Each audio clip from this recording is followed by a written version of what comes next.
J Squad. We gotta find.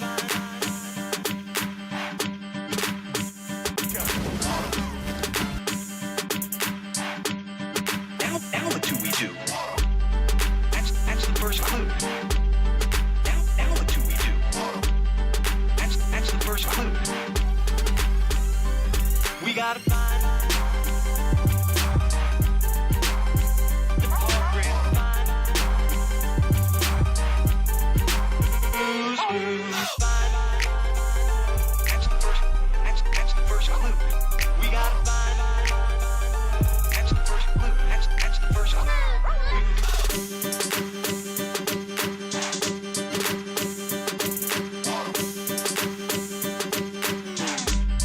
Now what do we do? That's the first clue. Now what do we do? That's the first clue. We gotta find the program find. Who's find. That's the first clue. We gotta find. That's the first clue. That's the first clue.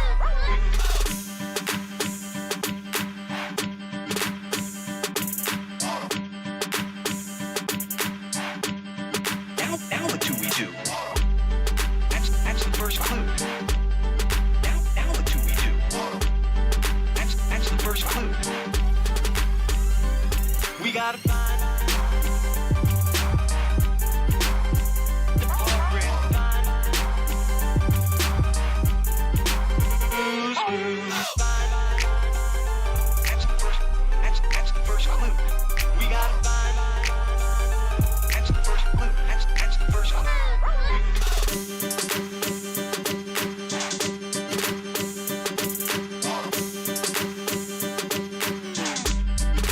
Now what do we do? That's the first clue. Now what do we do? That's the first clue. We gotta find the program find. Who's find. That's the first clue. We gotta find. That's the first clue. That's the first clue.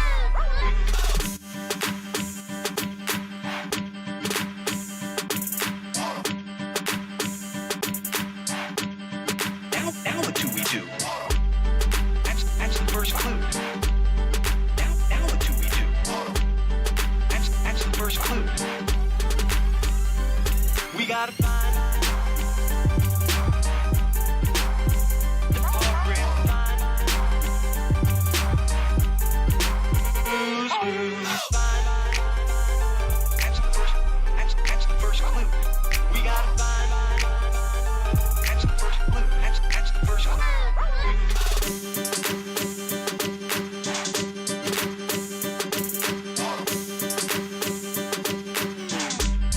Now what do we do? That's the first clue.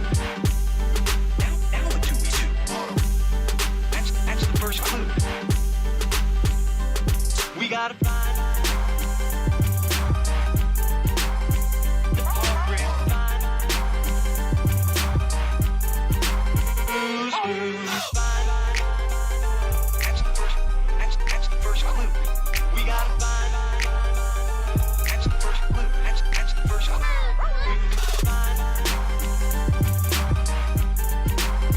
the program find.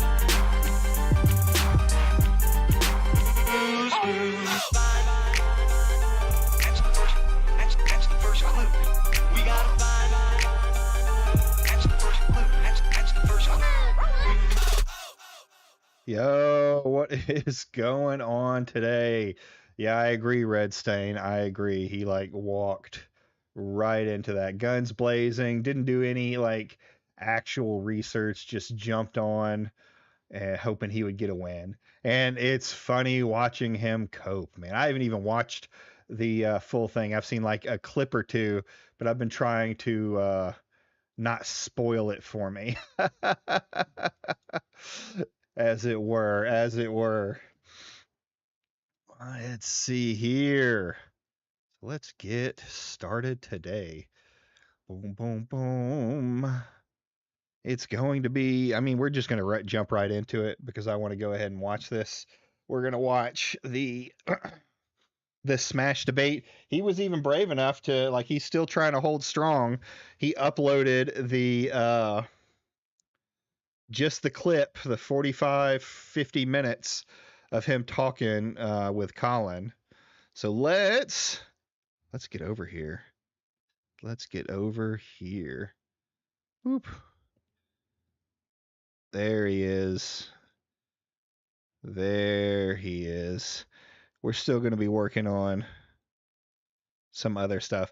I think it's important to always remember that whether you're right or left wing, you will run into someone from your side who will body you. You're not wrong. You're not wrong.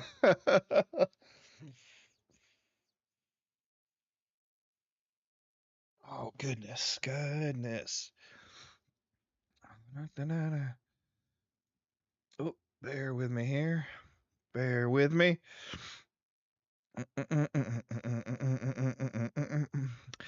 I can't believe you. What can't you believe, Damaged? What can't you believe? Where are you? Where are you? Really? Really? You're going to make me. Now, is it not putting it up because I have it closed? That's probably what it is. That's probably what it is. Boop. Whoa.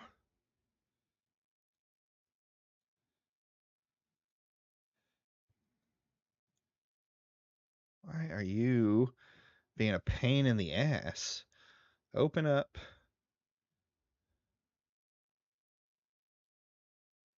It will not open up. Okay, cancel. Let's try this again. Oh, that's exactly what I wanted. Piece of shit. You can't believe me? What can't you believe, huh? You having anyone on? I mean, I'll have whoever on who wants to come and talk about it. This is an interesting occasion. So you're watching Jeff get bodied tonight. I say, yeah, man, I'm so upset that I missed it. I was just so dead ass tired. Like I hadn't gotten much sleep from streaming the night before. It was just, if I'd have stayed up, I would have been suffering today big time. Um, so the grift would I failed the grift at that point. Failed the grift at that point. But yeah, if anyone wants to come on, you're free here. I'll jump into chat. If you want to come on, just jump into the waiting room and I'll pull you into the live stream. Uh, that one guy in Twitter turning against Colin and calling him a fake conservative is cringe. Yeah, I mean it's to be expected, I suppose. There's always someone who will, get really upset. Give me a few. Oh, Vincent's even going to come on. Okay, okay. While we're doing that too, uh, we'll have this on in the background. Whether I work on it or not is really dependent on on how much I'm into Smash, and I'm really into watching this Smash video. So, but yeah, if you were living under a rock, we should see if McDizzle is available. That's a good idea.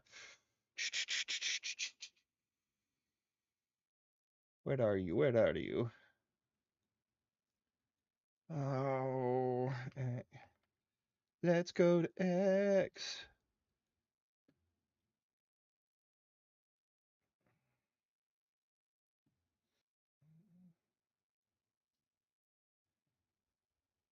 Boom, boom, boom, ba-dum, ba-dum. Come on, work.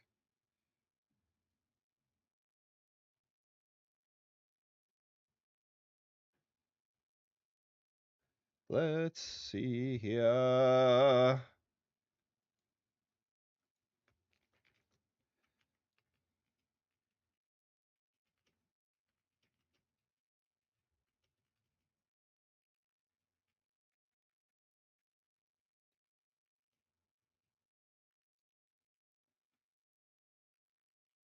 Reaching out to him now.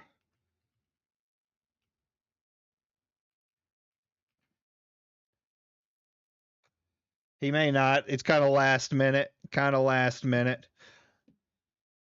And like I said, it's gonna be. It's this is watching. Like I know I've seen like maybe one of the clips because I didn't want to spoil it for myself. I wanted to come in there raw and watch it, but you can see just the absolute cope of him just suffering through all of this happening. It's so sad that he's trying to dig any win he can out of this situation, I guess. And he's not looking good. But I'll give him this. He was at least brave enough to keep it up. He could have easily have just like gone against Colin, but he knows that I guess that would have made him look weaker. Excuse me. Why am I showing lines there? I shouldn't be showing lines. Anyway, I'm going to give Dizzle a minute. Like I said, if anyone else wants to come on, I am watching the Discord to see any of you wonderful people coming on. Hello. Oh, Grizzle. Yeah, I figured you'd stop in.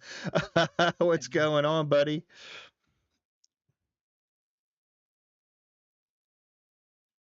Yeah. Yeah.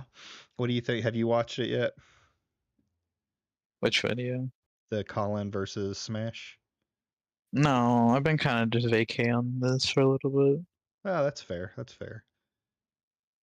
You can't go wrong with that, I suppose. Oh, I see. There's a grid on this image. Why? Weird. I'll see if I can figure that out. There, I'm going to pop this open while we wait and see if I get anything back from McDizzle. If anyone else wants to reach out to him too. Hypnotic was seething. Oh, God. I might have to slink over there and see what he's saying. I mean, all of the anti-wokers are trying to make something out of this. It makes them all look fucking stupid. Having this guy come on here and just absolutely body their buddy. What a strange predicament. It is. It's weird to me because, well, you pop in whenever you want, Simon. That's good. It's strange that Smash was brave enough. I think, like, I really do think like his ego had just inflated too much, and he suffered for it because it wasn't a good look to him.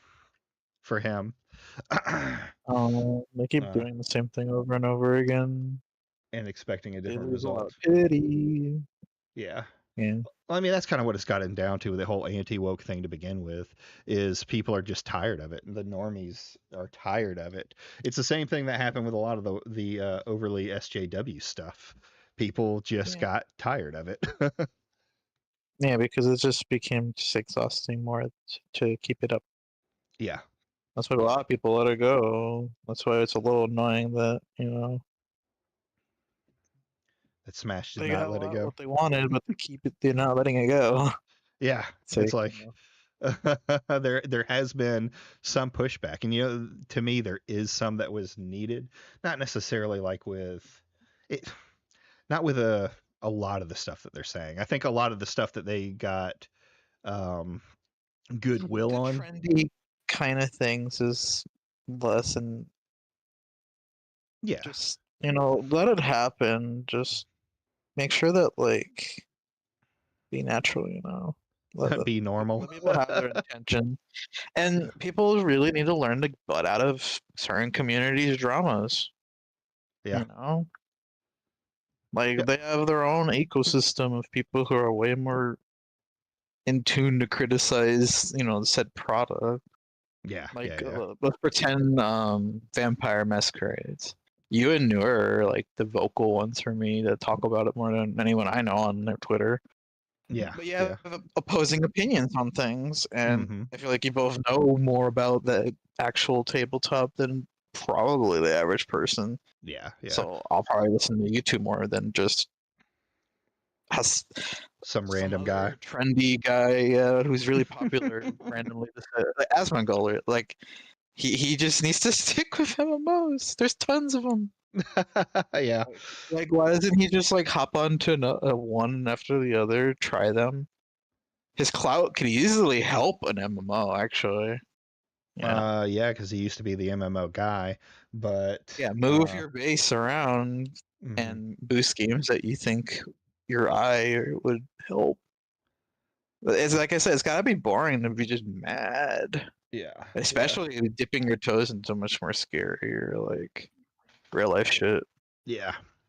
I'm not Getting seeing into- anything from McDizzle yet, so we're gonna go ahead and start it. Welcome, Vincent. Yeah, McDizzle's probably busy with his McDizzling. Yeah, well, it's with his yeah, super job. his super job. Yeah, and he's super last minute, like I just asked him. But we're gonna go ahead and watch this. Let's see how the debate went. So, I missed a few bits, so I might have not been fully attuned. Let's go. I missed all of this apparently, so Colin. Wow. It was funny watching it happen How are you? online. That intro was really bad, but it's good. It's good to be here with. Straight off the bat. Let's bring up this intro. Because this intro is really bad. He skips it here, but ignore my fucked up algorithm. I've been like on a D&D kick. So like I've been watching D&D stuff. I've been oh god, here. You might want to screen share it also. Okay. Oh yeah. That's a good idea. Hold on. that would help with I mean, us yeah, syncing together. I am on the stream, but I don't want that echo, so I have it muted. Okay, here we go. AI. All right, this is Smash's intro. Cult of the Swirl. Cringe. Wow. Fast forward. Is Oh, it cringe? A little. Is it fine? it burns. The cringe burns. I like the boobies, but what straight guy doesn't? Okay, Dude, it's just such AI slop. it is, but and hypnotic. Yeah. You know what's funny? Nobody. Damn it! If he could Oh see, my god. if he could see what the no one. No Why one does he got a kind of? He looks like human Shrek there. The AI Oh, he does. You're talking about. made him just human Shrek a little bit. Yeah. Well, he's sort of. He's not far off in Yeah. reality. Have you seen him? Nice. He's not very top heavy though. He did the weird red face a while, or black face. I forget. But if he did the green face, I'm sure he would pull it off. Yeah. His incident, yeah. Mm-hmm. Why are you making us suffer by going? Oh, we're watching it, bud. Oh, you just want to. Oh, God. Yeah. In the tub of the flow, It'll drop contribute to backstage, his watch the 1 channel view through roll. When the proxy. red bangers hit, the lights all glow. Chat goes So just- wild, everybody You like knows making that. us suffer. Oh, the hot tub. Y'all know about his hot tub. This intro screams self-glazing. Yeah, I've heard about the thing. I've heard of the infamous I've never watched it. That's maybe something I can try and find. I don't know if it exists anymore. He The also had infamous some jogging ones. yeah. What was this? He still does that from time to time. The George Floyd stream, the infamous George Floyd stream. No, I missed but that. why? I don't remember which side of it's on, but I'm pretty sure it got deleted off of the internet. Let rise, hot train I would burns imagine. fire I in the can't imagine eyes. From the cold of tub, the wouldn't chat explodes, the legend want to. lives, the story grows. Well, Smash is a SJW. The guy's like, look at the mouth movement. This is just so bad. All right, that's enough. Turn compressor off. Yep, thank you. They could afford Sora or whatever it is. Yeah. They could afford anything to make their stuff better, quote unquote. It's a Yeah. funny thing, but they won't put a dime to it Nope. more than they just do currently. Hold on, let me turn my compressor off. So, or not the compressor off, but turn off the. Wait a second. Where is my? Yeah. Get to the It's in your basement, man. Don't you know how compressors work? They kick the water out of. Wait, Yeah. you're in Texas. You don't have a basement, or is Nope, that I don't. Florida? Wow. Doxing. I didn't think I was using this. Well, I guess let me turn it off. I'm actually Test, letting test, out test. misinformation. I don't know where he lives. Test, He test, probably test, lives. test. Like, I don't care. Hey, let me know if the compressor's off. It's being weird. It's not set up the way I had it set up. Being gay. Anyway. Yes. As the Let's resident anti-woke person since. I think that's all we need right there. Is this me, by the way? Is he? Did he put me in there because we're best buds? Oh God. Pretend I don't. Yeah, look, that's me. Hold on. Yeah. I can sort of see it. Yeah, hold on. Let's fucking go. Raise your glass, let the Hold on. We're screenshotting this. I thought you were going to spare us the suffering of this intro. Why would I do that when I can just let you suffer? There. I'm still looking at the regular stream. All right, let's get to the series. Yeah, that's enough of that. Let's listen to this. With you today. Like bad in a good way, or No. or really bad? No, Immediately bad in a good way, like he doesn't understand what he's saying. bad in a bad way. What Like how could I? you can't get the chat on? The chat's half the fun. You can look at chat through the Okay. YouTube side if you silence it, but I don't have it yet. Oh, his chat. Is it on? Oh, No, this is a video. So this is just straight to their talking. No, it's not the actual live stream. improve It's it? just too much. Like, think less Sopranos, more Mad Men. Get in and get out. The little sting, you That's know. fair. That's fair. But to each their own. I didn't know like when it was. I wanted to be here early just in case I was expecting. okay. You This told me is a from quarter the after. start. Yeah, But I sat through a lot of that, and it's good it was shit, a huh? thing. It was a thing that happened. Yeah. It's definitely a thing. Well, very, very nice of you to join. And I know we are kind of standing on, I guess you could say, two sides of a coin. But before we even dive into our Yes, perspectives, he's a modernist who goes with factual data, and you go with some weird made-up theory of yours. Yeah, well, he is. A friend, I think he works for one of the data companies, doesn't he? Or is he just a YouTube? Colin. Colin has a whole podcast. He has a whole network. Dude, Yeah. look in your feed. 8 years ago, he got canceled, and he ended up on Dave Rubin.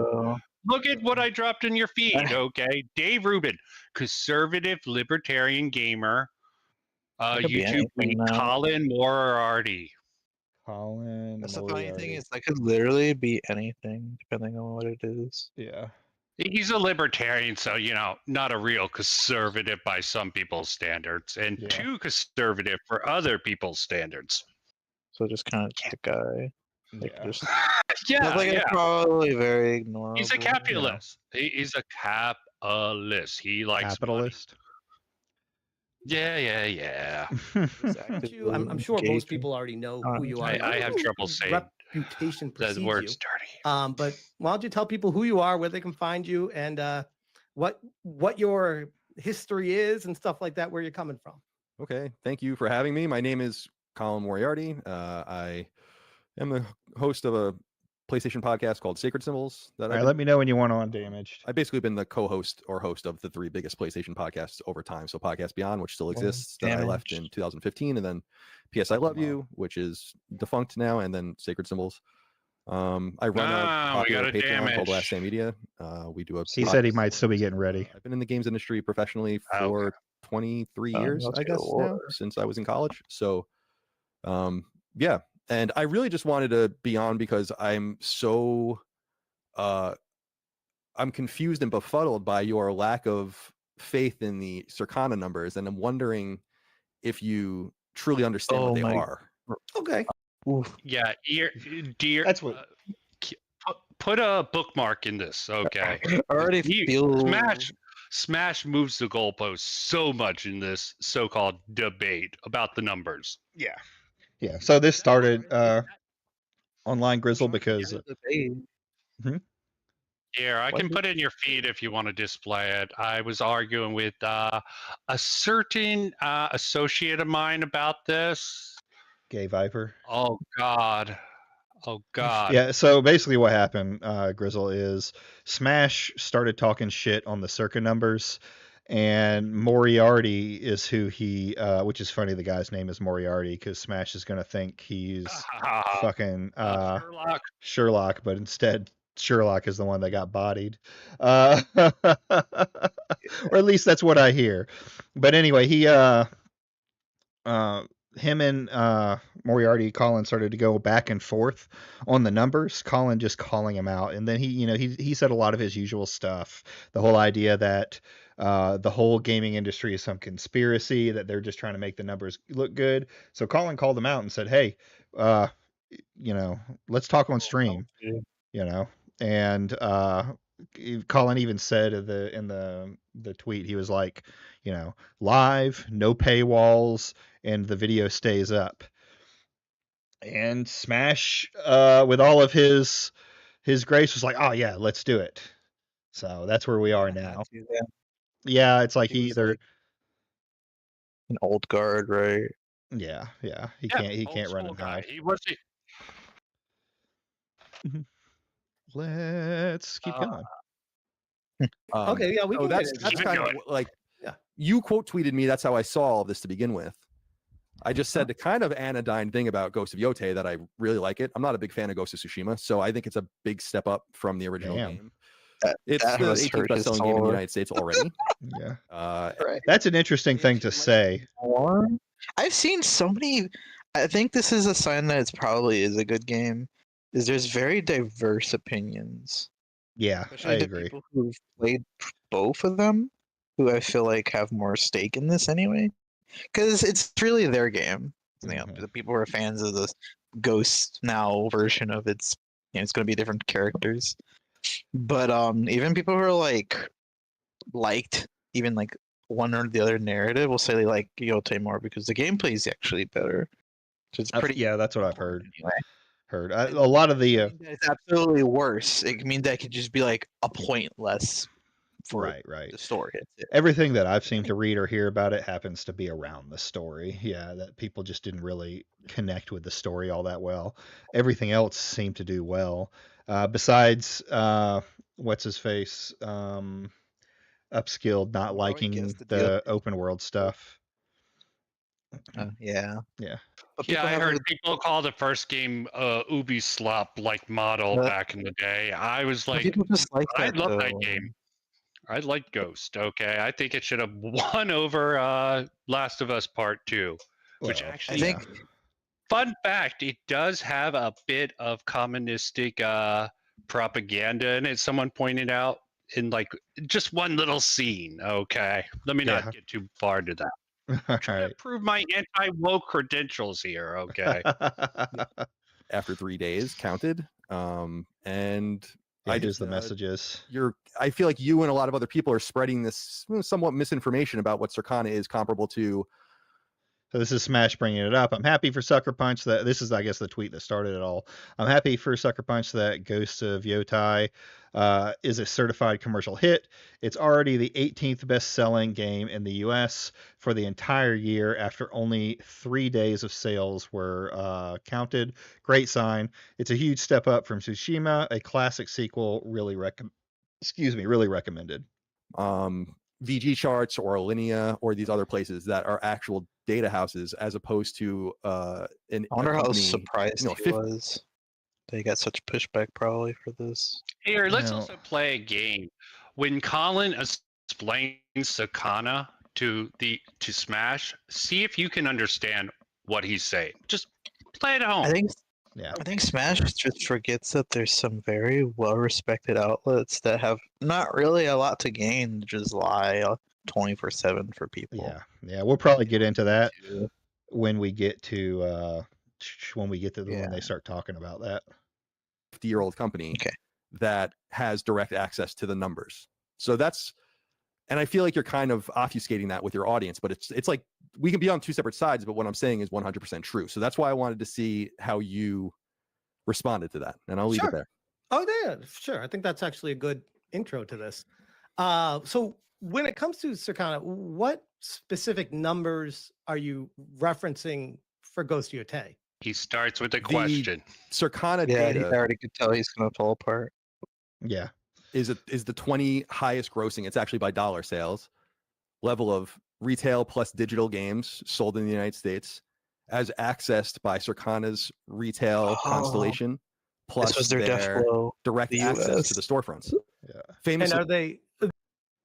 Yeah, that's crazy. He's talking about U.S. numbers, which is the one that they keep harping on that it's not good in the U.S. But it's clearly doing. We all the numbers we got from the rest of the world, France, Japan. Japan they got away with without understanding the context of it. Well, Because true. Japan's one relied on there being less copies or less PlayStation 4. There were more PlayStation 4s than there were PS5s in existence in Japan. True. Well, they also tend to they were using the whole number 40%, less in Japan, but that was for physical copies, and physical copies have been dropping off massively since 2020. So that was easy for them to use. Yeah. But People is didn't it- really buy into it. Yeah. sorry, go ahead. I thought you were done. Sorry. Continue. I was just going to say, so famously, Circana actually has incomplete data when it comes to, say, Nintendo. Right. Nintendo doesn't share their digital sales, but they can't hide their retail sales because Circana gets Don't that be from the rude, retailers dude. themselves, so Nintendo can't do anything about it. On the other hand, Ubisoft recently pulled out of Circana, so their numbers don't appear anymore at all. Okay. So the reason why I think this argument about Yote is strange is it's not if it's doing well or it's not. I don't think it's selling as well as Tsushima did. I think that there's probably a few reasons for that are notable and interesting. But it's certainly doing well.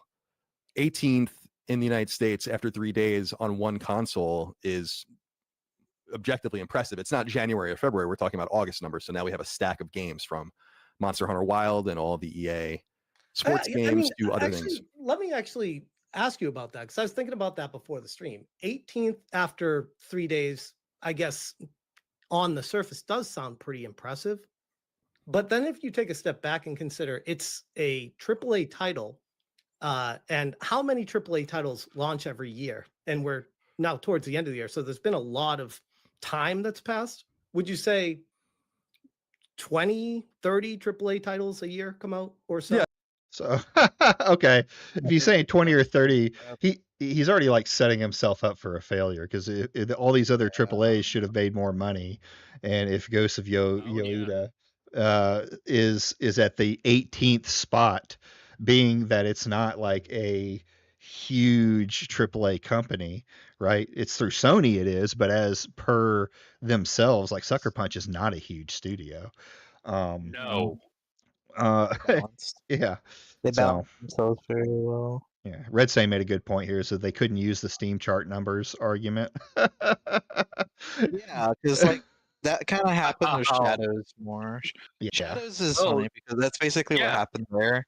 Because Mhm. that game did fine on its own bubble, but Yeah.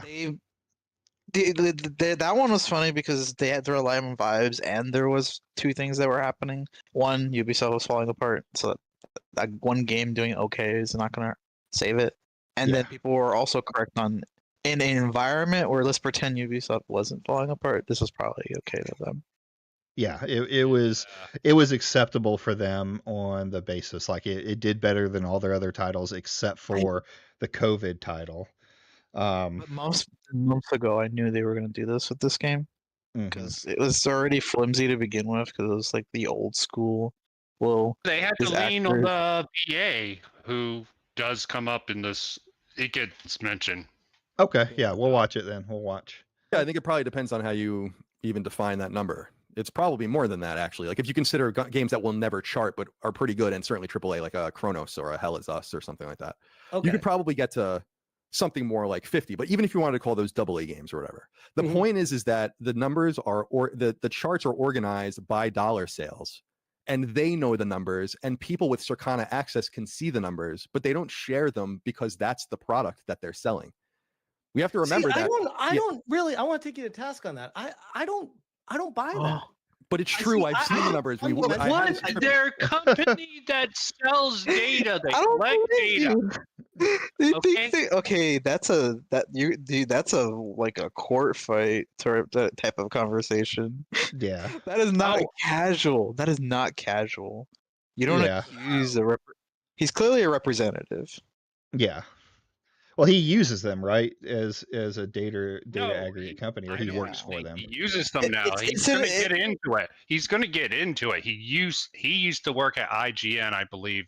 If I'm okay. He's going to go into it. Okay, he worked. They're very respected as a data broker. So like, and they exist because these companies trust them enough to do that. So it's like, oh my lord. Oh God. Yeah, I mean, Colin's going to explain this too. Respectable that he just comes out hard, like freaking. Yeah, I just don't buy that. Let's see what he says. We'll give him. He's ready for it. I think he flew too close to the sun. Although McDizzle's not gonna make it. Damn you, McDizzle! Well, he's watching a ball game with friends. I don't blame him in that. I was pretty last minute too. We'll have to bring him on for another talk sometime. We disagree on that point right there. I don't think it's the product they're selling. I think it's they're withholding to maintain good graces with these companies, because otherwise the companies. What? That's a big accusation. Yeah, like this is the same line that this is the line that they tend to try and follow with the media companies, right? Because that was a big problem with news agencies, gaming news agencies back in the day, as you said that reviews were pretty, always friendly towards the games companies because they didn't want to lose access, right? Okay. Yeah. Yes, so media. the IGN. That's just gonna I don't think it works here. Yeah. I don't think that argument works here. It doesn't, because you're talking. This is not the average person. This is not a very average person scenario here. Well, you're not like, yeah. Well, now you're talking about a data company. He's a layman. Clearly, he's a complete layman. This is why he has to ask all these questions. Yeah. Well, it's like this is not a news company that's trying to stay in the good graces of the gaming thing so they can make news. This is a data aggregation company, and they can find other ways to sell the number. He just said Nintendo doesn't participate, but they pull the number from retailers, so they can at least get some ideas out of retailers. And these kind of companies you're talking about living and dying by the truth of your data. If your data is wrong, someone who's purchasing it will say, hey, you're not telling the truth, and then your whole business goes under because no one's going to buy it. Watch this war? No, I just have a moniker of minimal intelligence, and I'm a retard. I'm a dumb guy. But the companies are not going to continue to provide them the numbers if they don't make them look as good as possible. Would you agree with that? No, because when you, and I can understand why people might think that, but the real value in the data. So think about like the number or the charts that they send out every month as like the hors d'oeuvre.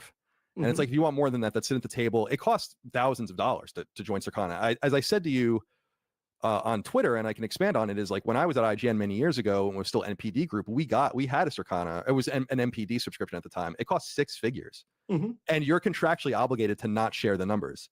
In fact, they would be so protective about the numbers that they would often give different people different numbers to try to track leaks. Now, why is that? My assumption, I don't really know. My assumption. That is their job. But why is that, you think? Well, like he's already fallen apart with those. It's they produce data. They sell data. It depends on that data being correct. You can find out after the fact, or with anything else, that the data is wrong. Like people can do this. Telling me like, ooh, so scary. Like, this is just an adult scenario. You think Smash know what a real job is? Seriously.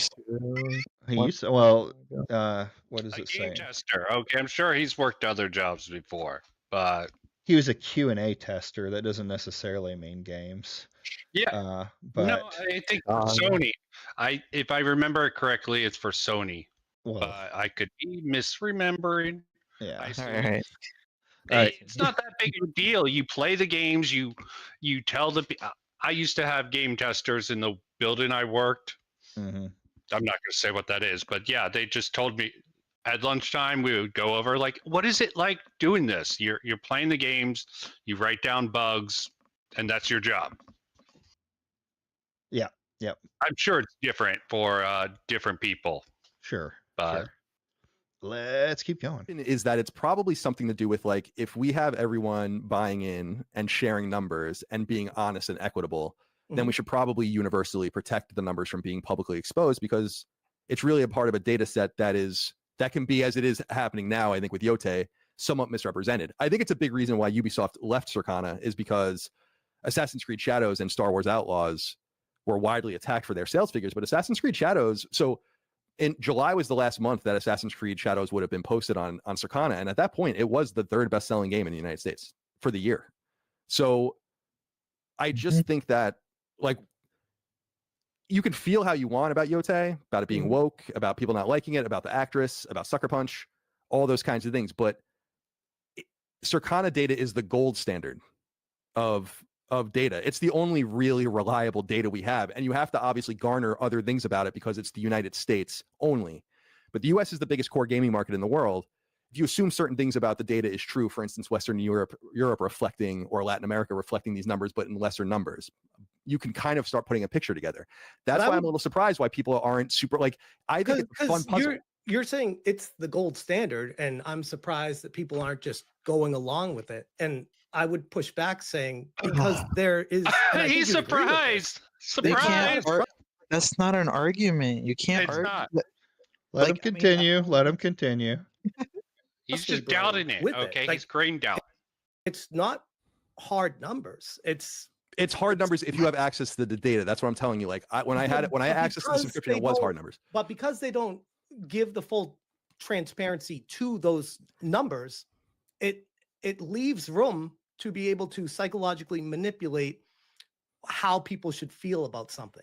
Is that fair? Which to say? you guys do. Mean, maybe you can look at it like that, but I really think. Yeah. I don't know how long you've been tracking like NPD numbers. The NPD numbers go all the way back to the mid 90s. So, and I mean, I'm not new to this world either. No, I'm not saying you are. Used to work at Sony. I've been in the game yes, industry he myself. gave Tommy Tallarico $10,000 to get into the door with that. I used to be a QA tester. I know the industry. Fucking no, you don't. If you worked in the dregs, you have very little information to what goes on in the rest of the company, right? Yeah, I don't get paid very well, from what I know. It's like it would be a fucking insane. It's a low end job, but he's trying to explain to him that these guys are almost too big to just start swinging loosely with data like that. Right. Right. Well, one slip up is the complete collapse of what he's trying to tell him is the 30 years of a data trail, and that would be disastrous for everyone. Yeah, absolutely. Do you think Smash understands credibility, ethos argument though? Because a lot of this relies on credibility, and some people care about that. Don't mess with people's money. Well, here's the thing too, like the people who are buying it, like you look at like Ubisoft will at the time will give that information to Circana, right? Circana then sells that data to people like IGN, to people, all the news agencies, anyone who can afford that retail stuff. The gaming news outlets are only going to post what they can see the hard data on, at least. But Circana says, hey, you can't just give out this fucking information. You can say these things about it, right? You can say it's the top whatever selling. You can say you may be able to say something like a certain amount of numbers or something like that. It's all like they're basically saying, hey, this is what we're selling. We're the ones getting this information for you. We're working with the companies to get it. So you can't just give it out to everybody. It's just like any kind of subscription service or something like that, like a copyright. Think of copyright, right? The person's making the music. You can't just take it and put it on your show. Stuff like that. Right. It's the same thing. And again, if the news outlet, a news outlet doesn't have to go through Circana. They could go to Ubisoft and ask the numbers. And if Circana is lying about the numbers and they find out from Ubisoft the numbers are different or there's something that's messed up, you think that news center isn't going to investigate Circana? You think that's not going to start coming out? And then, like you said, they're the gold standard right now. If they ruin their reputation, that's not a good thing for them. Yeah, people lose the one easy option, and yeah, You have to reach out to all the companies and see if they'll tell you and it's probably going to what be it a pretty is. big lawsuit. Yeah, absolutely. I'm not. Are you sure you haven't watched this debate yet? Nope, have not. This is not new to me either. I have not. And that's not trying to big time Wait, you. did you 'cause I say know you worked at did Did you say you worked at Sony? Sony Online Entertainment. Oh, okay, cool. So you don't know that I would imagine SOE was incredibly attracted to the NPD numbers at the time, knowing He knew nothing about the MPD numbers because he was a Q&A tester. He never got to touch anything like that. that they were contributing to them. Not You know? necessarily. It was more MMORPG, longevity stuff. They didn't really care about that when I was there, at least. Not that I noticed. It's surprising. He's okay. Watch. Hold on. Kind of like a Ben Shapiro. Hold on. Yeah. Hold on. He's trying to talk up his job. What the He's Shapiro is chat. way better than Smash. That's an insult to Smash. I'm sorry. Chat. That's an insult to Ben Shapiro. I got that backwards. Maybe, but I will insult Ben Shapiro. Did he change it? Fine. Morally obligated. Okay, that's fine. I'm just saying he talks much better. He took it out. He took it the fuck out. Hold on. The bane of What do you take out? journalists? The it used to say, I'm pretty sure it used to say worked for Sony as QA tester, and it said something like game master at god. Yeah, I vaguely remember something like it might be quality assurance. Those titles are all weird, but yeah. Something like that. So he got Quality assurance and game testing. And Gash. so it said quality. He took out quality assurance and game tester. Oh, we're gonna screenshot that for later too. Smash. I thought you said you were doing well. Archive to see when it changed. Internet Archive to see where it changed. Oh yeah, that's true. Damage. Yes, that is Oh my God, brilliant. It's the mythical man himself. So yeah, so you could see Hypnotic's chat damage because apparently he did something that I'm blocked, but that's been a while. Oh, he blocked you on YouTube? Yeah. You- Okay, I don't you see his do. chats. I could barely see his freaking super chats. They just don't show up for me. I barely commented on his channel, but I think I pissed him off, Hypnotic. Hypnotic blocked me. Recorded this live stream. I actually captured the entire live chat alongside it, so you can see it. Because you real didn't time. trust him either, Nice. did you? To keep it Nope. up. I Neither mean, no one did did. It's not showing any data for it, but I'm bad at this. So if anyone wants to go to the Wayback Machine and see if they can find it, but I'll that's check it. Hold on. yeah. You're my smart tech bro guy. No. Classic pattern recognition. Yeah, you said that one earlier. He's like, I know it said that. So if he changed it after the stream, since he was saying here, oh, I worked at something. No, we didn't hear anything about that. Yeah, no shit. You worked in fucking quality assurance. You sat in your little cubicle. You played your little game. You made your little fucking notes about it. You're not going to get the data. They're not bringing you circa numbers at the lower end.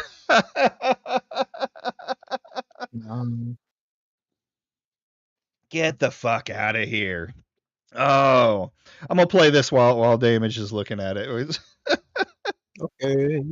Surprising that I don't know. I've never really heard of people working in the industry and not understanding that these are probably this is the only data set we really get The that can be super reliable, as industry. opposed to Thanks to DT not charts. I don't know how insult they his do it guests now, so much. but I remember back in the day, a lot of it was Now they would it's call not, random yeah. stores and have basically a data set that they would put the numbers into and try to garner the numbers and then even correct them later. now. Alinea does a very similar thing. They have kind of a bespoke data system where they try to garner the numbers and then they make backwards corrections.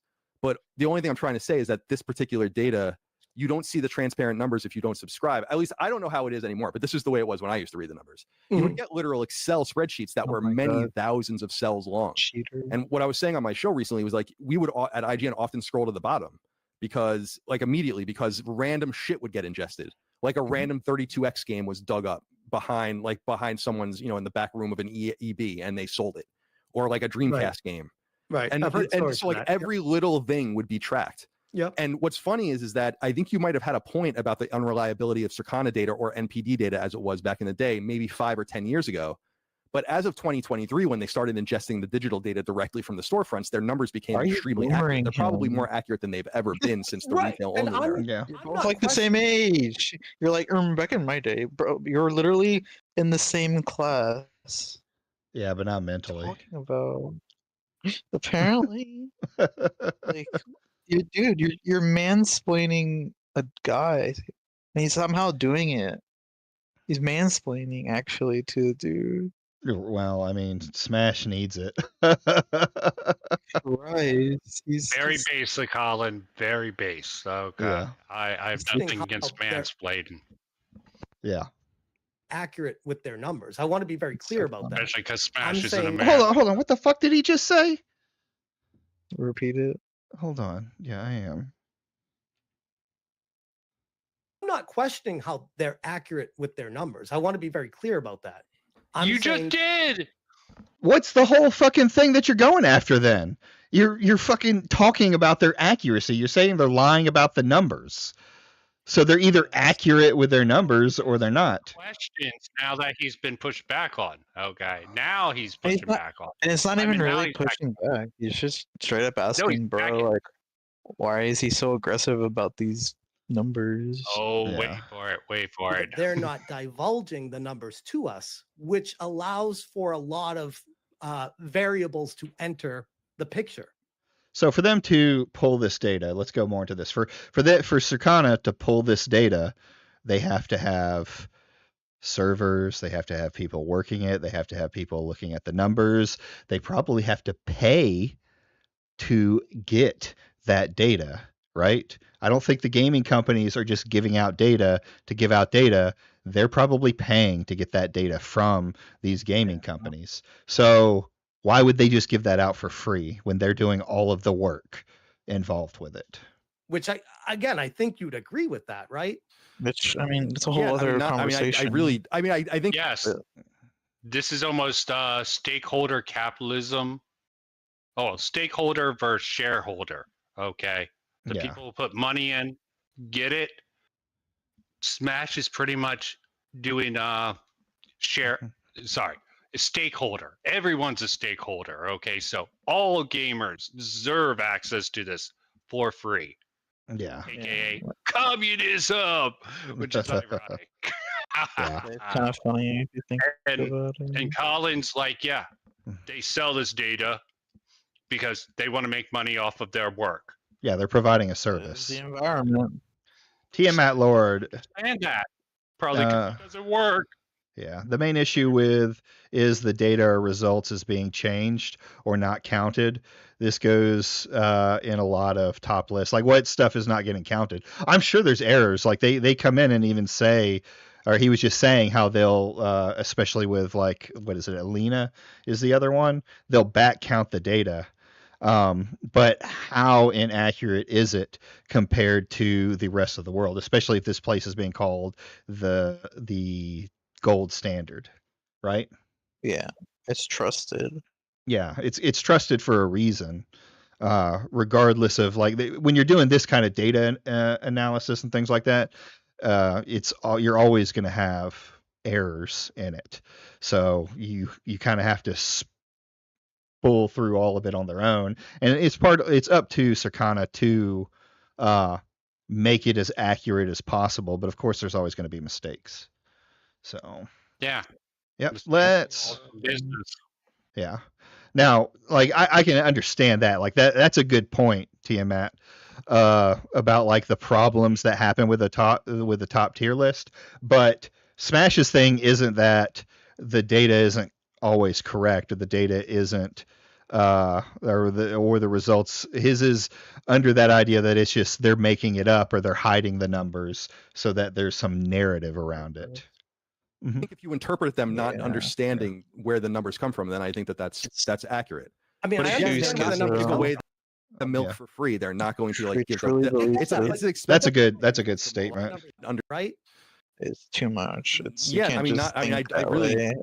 Yeah. Unless you have Yeah. a very clear goal in mind about information, which he's not. Don't think he's that open about. I think he cares that much, actually. There's definitely more personal vendetta for him right now. Yeah. Well, Matt, when you're saying like it's trust me, bro, it's not necessarily trust me, bro. You said like back in the day, and this was true. They had to go through. They either got the data directly from the source, but it wasn't the way it is now, right? They're getting spreadsheets and numbers from the source versus the multiple metrics they can get from it today. So like for instance, back in the day, they would have gotten the numbers from the retail stores and maybe gotten the numbers from places like Ubisoft, but it was like raw numbers. So there's a lot of room for stuff to be wrong. It's not necessarily trust me, bro. It's an idea of we're trying to get the numbers as good as we can. We're pulling the data as fast as we can, and then they're having to come back and say, well, no, as more data comes in, this is how far we are off. I mean, I get the understanding that it might be considered a trust me, bro. But it's still he's fine. He's fine, Vincent. Don't worry about him. But it's not. And now the data is sent across multiple things, and I'm sure they use AI and other stuff like that to help organize it. I mean, I think if you interpret them, Tiamat's fine. Tiamat's fine. Let him talk. I think that's accurate. Yeah, But I again, they're understand where not the going to numbers give come away from. the milk for free. Yeah. They're not going to like give their. It's a, Not going to give the milk for free. This is a good statement. Yes, they're doing all the work to get the data. Yes, they're not just going to hand it out to anybody. it's an expensive But I product. feel They like- invest a lot of money I into it. get that, but I feel Hey, like you're Wargaming in Dad. defense for how Hey. it operates. Hey, I sent you a DM. So his Twitter profile, as far as I can tell, did not say that for a lot of years. Okay. His website still directly says that today. Okay. Okay. Cool. I couldn't get the Wayback Machine to work for me. Might Yeah, be I why see where it did that. says. It was Quality really slow for me. That's tester. why I didn't answer for a while. Yeah, Yeah. no problem. EverQuest, like former game master for EverQuest Online Adventures in customer support. Former recruiter for video game companies on the entire West Coast. I'd like to know more about that. All right. Entire West Coast. Mm-hmm. Fascinating. operates, which, okay, that's fair. I'm not saying I'm right, you're wrong. I'm just saying I'm asking for transparency. And it seems like you're protecting I'm asking for the information for free. how the operation works. I Would that want be the fair? truth. You can't handle the truth. Bro, it's Yeah, just I mean, I capitalism. guess I would love a system where we had a transparent, like actually Japan's a great example, although it's retail only. Europe, the same thing, like a retail only. I'm glad you situation. brought that up because that's where I was just going to take this. Before the stream, I brought this chart up. This is the I hate when they do these charts because it's not like this might be a good chart, but you're not showing me where it's fucking from. first 2 Yeah. weeks Yeah. that we have of actual This is the tangible trust me, data bro. that is fully transparent. This is not Circana. This is Japanese launch sales, Famitsu, which physical. And this tells me This is that context Japan correct, is being though. very transparent. And it shows me a picture of, at least when it comes to physical. Timon, stop going on Ghost of pivoting. Tsushima blew this out of the water. We're and focusing. That was during the Yeah. pandemic. What being He- said? He blew it, he You blew it would've again. thought digital. The Yeah, whole here's the thing, like argument is context, missing context. yeah, it looks great if your whole idea is that Ghost of Tsushima or Ghost of Yote is doing terrible, right? If that's what you're looking for, that's what you're going to see in this chart. But then if you look at the history, like you were saying, Grizzle, where since physical sales have been dropping for a long time. There's been a fight in the gaming industry. I can't even see his comments in chat, so I think Tiamat has me blocked. That happens.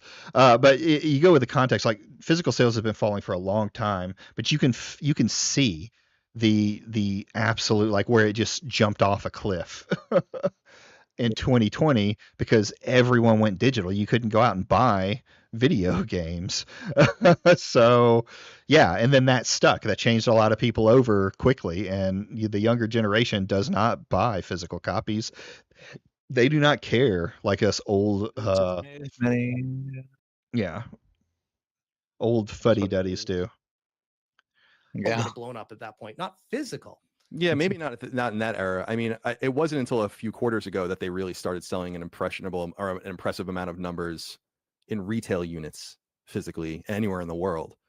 The reason that the Famitsu numbers have always been interesting, but the reason that they're not very valuable is the same reason why the Circana data wasn't valuable in, say, 2017, because it doesn't, or 2020, because it doesn't include the digital data. That's why people stopped citing it for a long time. They were in a lot of trouble, and then they actually figured it out. So now they have access to Steam, to PSN, to Xbox Live. And as I said earlier, Nintendo's the only holdout. So we just have the only thing we know about the Circana data in terms of the order it's presented is that the Nintendo numbers would always be stronger. That's it. Right. Which again, that kind of goes to my point of it. The information that we get from Circana is not necessarily accurate when you start giving places for what games sold where, if you're missing data from a segment of games. Yeah, that's why you have to read the legend on the bottom of every graph where it says all that. I mean, that's I understand that. But when so people don't do that when they run with headlines and say it's the 18th best-selling game of the year. It's the focus on the with media. a series of caveats. There's it doesn't also include a strong expansions. focus It doesn't include microtransactions. It doesn't include all how these the other things. media Yeah, reports this. It's not Colin's talking about the numbers. This is a big pivot to how the media reports the Circana data. That has nothing to do with Circana, though. Right. That's up to the media. Well, there is some, like he was saying, IGN pays for, or at least used to pay for, Circana data, right? So they have the raw numbers, the hard facts that you don't get to see. So they can write. Obviously, there's limits to it, but there's obvious limits to it. But they have the raw numbers to be able to see it. They just can't say certain things about the wrong numbers. Yeah. Giamon actually brings up a good point, the Game Pass, okay, but I don't know how that factors into this conversation here. In fact, that probably takes away from the numbers. But they're talking about Yotai, Ghost of Yotai, and that's PS5 exclusive from what I know, correct? Pure sales too. It's not on streaming. There's no streaming services. It's okay. Yeah. Well, here's the thing that I don't agree with Tiamat here is like retail versus digital is no different. Sales are sales. Yes, that's true. But if you're looking at Futsimu, whatever the fuck it's called, Famitsu, you are getting different sales. When Ghost of Tsushima came out, 40% more people were buying digital copies. Yes, the entire thing is sales versus sales, but the Futsim, whatever it's called, I'll get it right one day, is showing difference because, yeah. There's those differences. So it's just context. That's for better. Basically, with this chart, the other 40% are probably buying digital games now. That's the difference. So what you should see is at least a higher number over on the digital side. But we'll see. I thought everyone knows PlayStations. There's less PS5s in Japan specifically. And 18% of them are digital only. Yeah. So yeah. Well, here's the problem with that, Red Stain. When you talk about my perspective is I wait for layoffs, studio closures, since even if a game dies well, studios, even if I'm assuming it does well, studios get gutted because of the ridiculous expectations. Hi-Fi was a good game. Yeah, at this point you can't even, like, even if a company does good, it still may get cut because it's owned by a larger company. So maybe I do agree with that. I read it wrong the first time. That because it says at the bottom of every chart doesn't include Nintendo digital sales. MLB The Show doesn't include Xbox digital sales. I'm not arguing with you on this. I'm just saying, like, that look in his face. That look in his face. Because he can't argue, okay? He doesn't know enough to argue. He can just create doubt. Yeah. It leaves room for manipulating what place the game really is. Would you agree with that? No, I wouldn't agree with that. It's the numbers are ordered based on the data as they're saying it. If they were hiding that they weren't using the Nintendo numbers, then that would be a different story. But they're telling you what numbers are included and what weren't. For instance, when Ubisoft went away, they said that Ubisoft went away, so Assassin's Creed disappeared off the chart. It didn't go from number 3 to off the chart. It just disappeared because they weren't tracking the numbers anymore. Conversely, when they get new data, they go backwards and update it. So when Ubisoft inevitably comes back, probably after everything settles down with their new publishing arrangements, they'll go back and correct the numbers again, and then we'll see how all these games sold. That's what happened with the digital sales. They went from 2010 to 2023 and updated all the charts once they had access to the old digital sales. And changed the place of where things were, right? Right, to make them more accurate. Right. Instead of saying like these are physical charts. Yeah, it's like that was an own. That wasn't an own. They're making sure it's corrected. Like, is it going to come down to the game went down like 30 slots, or did it move maybe up or down 1 or 2? Especially like having probably definitive number there is not going to look good for them. Yeah. Just kind of slop. Like, oh, we only have the physical numbers, and the physical numbers right now are showing that the game's number 18 in the United States. We're gonna have to update it when we get the digital numbers, right? That's 2 different things. Now it's like these are complete charts. And that's the big thing that goes back to my whole point of like why I feel like Circana is not something that we should be championing as, oh, look, it is doing great, because it's like, well, is it though? Like, just because you just it's not following your agenda. Oh my god, he's just basically saying that it's not following. Well, it goes down to that thing. It's like he wants to go back to trust me, bro, is what he wants to go back to, where anyone who says anything is right, because Endymion can say he has insiders that are saying it's bad. Well, IGN is saying it's good. Well, this other company says, well, it might be doing well. It's just like you can't trust any of the media versus say something to placate Tiamon in chat. That got started by Short Dad Otaku, man. Okay, he's the one who got the first insider source with, I think, Saints Row, the insider source. I swear to God. Yeah. I think that was the first instance of insider source. He's like, yeah, a trusted source from in Saints Row, the last one, the woke one, look cringe. I don't know if it was woke. I didn't play it. But at the end, that was the first instance of that. And then they started trying to do the insider source. McDizzle sort of exposed Smash for that last time, which I don't know how he didn't take a hit for that. He grew since then, but they're already in. At this point, what's left is the dedicated fans. They don't actually care if the data's right. It's just the people who are saying the right things. Yeah. Will that drop off? Probably, especially as they're building their own little network. But they'll probably never make the money that they were making before, or pulling the numbers that they were pulling before. But with them consolidating the geeks and gamers stuff and things like that, the fans that are left are the dedicated ones, the ones who aren't going anywhere until they really get bored. So that Park Place, at least. Yeah. I don't think they're any better since Trent Rosary Warrior Trent has left. They just seem different. At least they don't cite the Catholic Church anymore. Yeah, well, there's factions now. It's broken off into factions. Which is Razor Fist, Melanie Mac. They just Smash is the hitman for that. Yeah, he's the guy who got apparently too in with Elon now, so he's kind of just there to exist forever. Yeah, though this gold task like almost everyone else. But he just be really embarrassing. He'll forever be embarrassing. It's all right. Let's get back to Smash. Before I go on my tangents. Yep.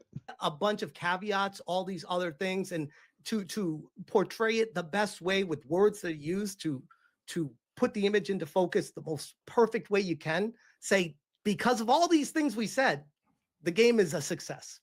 It's like, well, I mean, I guess you could do that with a lot of things. Is that fair to say? Yeah, that's fair to say, but I also think that's like other people's positions. Sony hasn't said anything about the game, which is not a huge surprise because they don't say anything about anything anymore. Concern you? Like, not really. They didn't say anything about Helldivers numbers for 3 months. But they did say something about Tsushima fairly quickly after it launched. Right.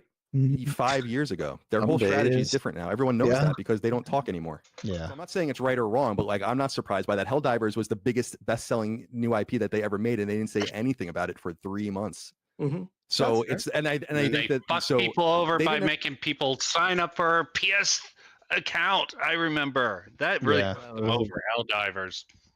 Sorry. Yeah, I mean, it got him a lot of backlash, but the game, like he said, is still It's still was doing one of their best-selling all right. IPs. Sony, fuck them. Yeah. announced numbers, I think, until 12 million units. I'm not saying Tsushima or Yote is never going to reach 12 million units, probably. But I don't think it's that far off of the historical. I went and looked actually for Tsushima's numbers. It's like after 3 days, 2.4 million. That's definitely ahead of where Yote was. I would say Yote was probably 1.5 million or something after, maybe 1.4 million after 3 days. And then they reported after 5 months. So 5 months later, so this is in November because the game came out in June, 5 million units. Oh, wait for the sequel. Yote is about half off of that number now. Right. And it's also, and 5 months from its launch is going to allow it to absorb the Christmas season and all the rest. So they're probably going to be pretty stacked. Honestly, Also, community there were probably manager 20 stuff something million more PS4. should just be drama within their own community. Yeah, I mean that is what it is. The whole thing around people need to stop worrying about community managers. They're one thing that I think gaming companies need to do is actually hire professional community managers versus any schmo. Any schmo off the internet who has no actual PR training. Yeah, exactly. And then, like, I don't know. To me, PR is just PR. True. So difficult about not pissing anybody. Well, there is the idea that sometimes that brings more traction to you, right? Look at These companies want good PR, so of course they're going to put pressure on these companies to give them good PR. Well, there's an argument. Like it doesn't have to be good PR. Like you've never heard, you know the phrase, all attention is good attention. Look at Dustborn. That they call it a failure. Yeah. They call Dustborn a failure, but if you look at it from a game that was probably never going to get any sales to what they've got now, looking at just the Steam DB stuff, reviews, things like that, it's not accurate data, but a lot of people bought that game and liked it, so it probably got more attention because of the anti-wokers, so more people ended up buying it. The game was same with Hogwarts Legacy. Okay, that had they them pronouns for everyone, but that still sold gangbusters because of the boycott and the harassment. There's actually instances around that, like Girlfriend Gaming Reviews sort of had something about the boycott, them annoying that channel. Mm-hmm. Even Hassan didn't want to play it because he was getting bullied. He's like, I don't want to get bullied by these people. That was such an interesting thing that happened. But yeah, $1 cheaper. Yep. And that's why I was surprised you were. I'm not a Matt Piscatella fan. In fact, like he doesn't like me at all. He's blocked me and like he doesn't talk to me. I'm just surprised that you. I'm surprised that you weren't. That you were so skeptical of what he was saying about these different things. Like the numbers are not bad. I don't know what people expect out of this. Will Sucker Punch have layoffs and do all these things? I don't know, but it's not going to have to do with the performance of this game. They've made their money back. They're making profit on it already. So now every copy of the game sold is going to make them more profit. Whether they're happy with it or not is obviously going to be a different story. But the reason I wanted to come on and talk to you was just to kind of assure you that like there is no better set of numbers. If you don't trust these numbers, that's fine. That's an accusation that requires incredible amounts of evidence because it's like what everyone relies on. Like all the publishers play nice on Circana because they're all also subscribing. You gotta be ready. Getting everyone else. Yeah, He doesn't care about that though. Look at what he went against Razor Fist with. I think Razor Fist went too far by trying to sue Smash. Yes, PPP maybe, and Andy Worski talking about Smash just because he reviewed it. That was a stretch. He did boost those allegations though. Yeah, Smash is just gonna manifest all his own problems now. Well, I mean, this whole he's the hitman for the grifter side of things or gooner side of things. and you had debatable. Melanie Mack and a couple of other people. John Delarose completely, he took them all out. That's all I'll say on that. All I'll say is John was hilarious for letting his site John publish Delarose it. is hilarious, but taking his word I meant seriously, for, no. Go I on. meant like for that beautiful article about Andy Munn. Oh yeah, yeah. That's so That's funny. what the e-gag, okay? And bro got, That Mhm. guy's interesting. he got He's so playing mad Chris that he Masters deleted a tonight. tweet about it. Yep. Let's keep going. His numbers. Yeah. So Oh, one thing I was going to say is the entire anti-woke side is on Trust Me Bro. Trust me, bro. These numbers are lying to you. Trust me, bro. The news media is lying to you. Trust me, bro. The game devs are lying to you. They have no evidence for this on their side. So it's like they're saying that, Circana is using Trust Me Bro tactics, but how are they any different? Like, what is their evidence that this is not good? Like, I saw Tiamat talking about like Suicide Squad and Veilguard, no one wanting to buy them. And yeah, there's things to be said about that, but people knew those games were going to fail, upon walking out. No one really was giving a lot of positive feedback on any of those. Yeah. No one wanted. They had a scandal in 2018 that the anti-woke completely avoided.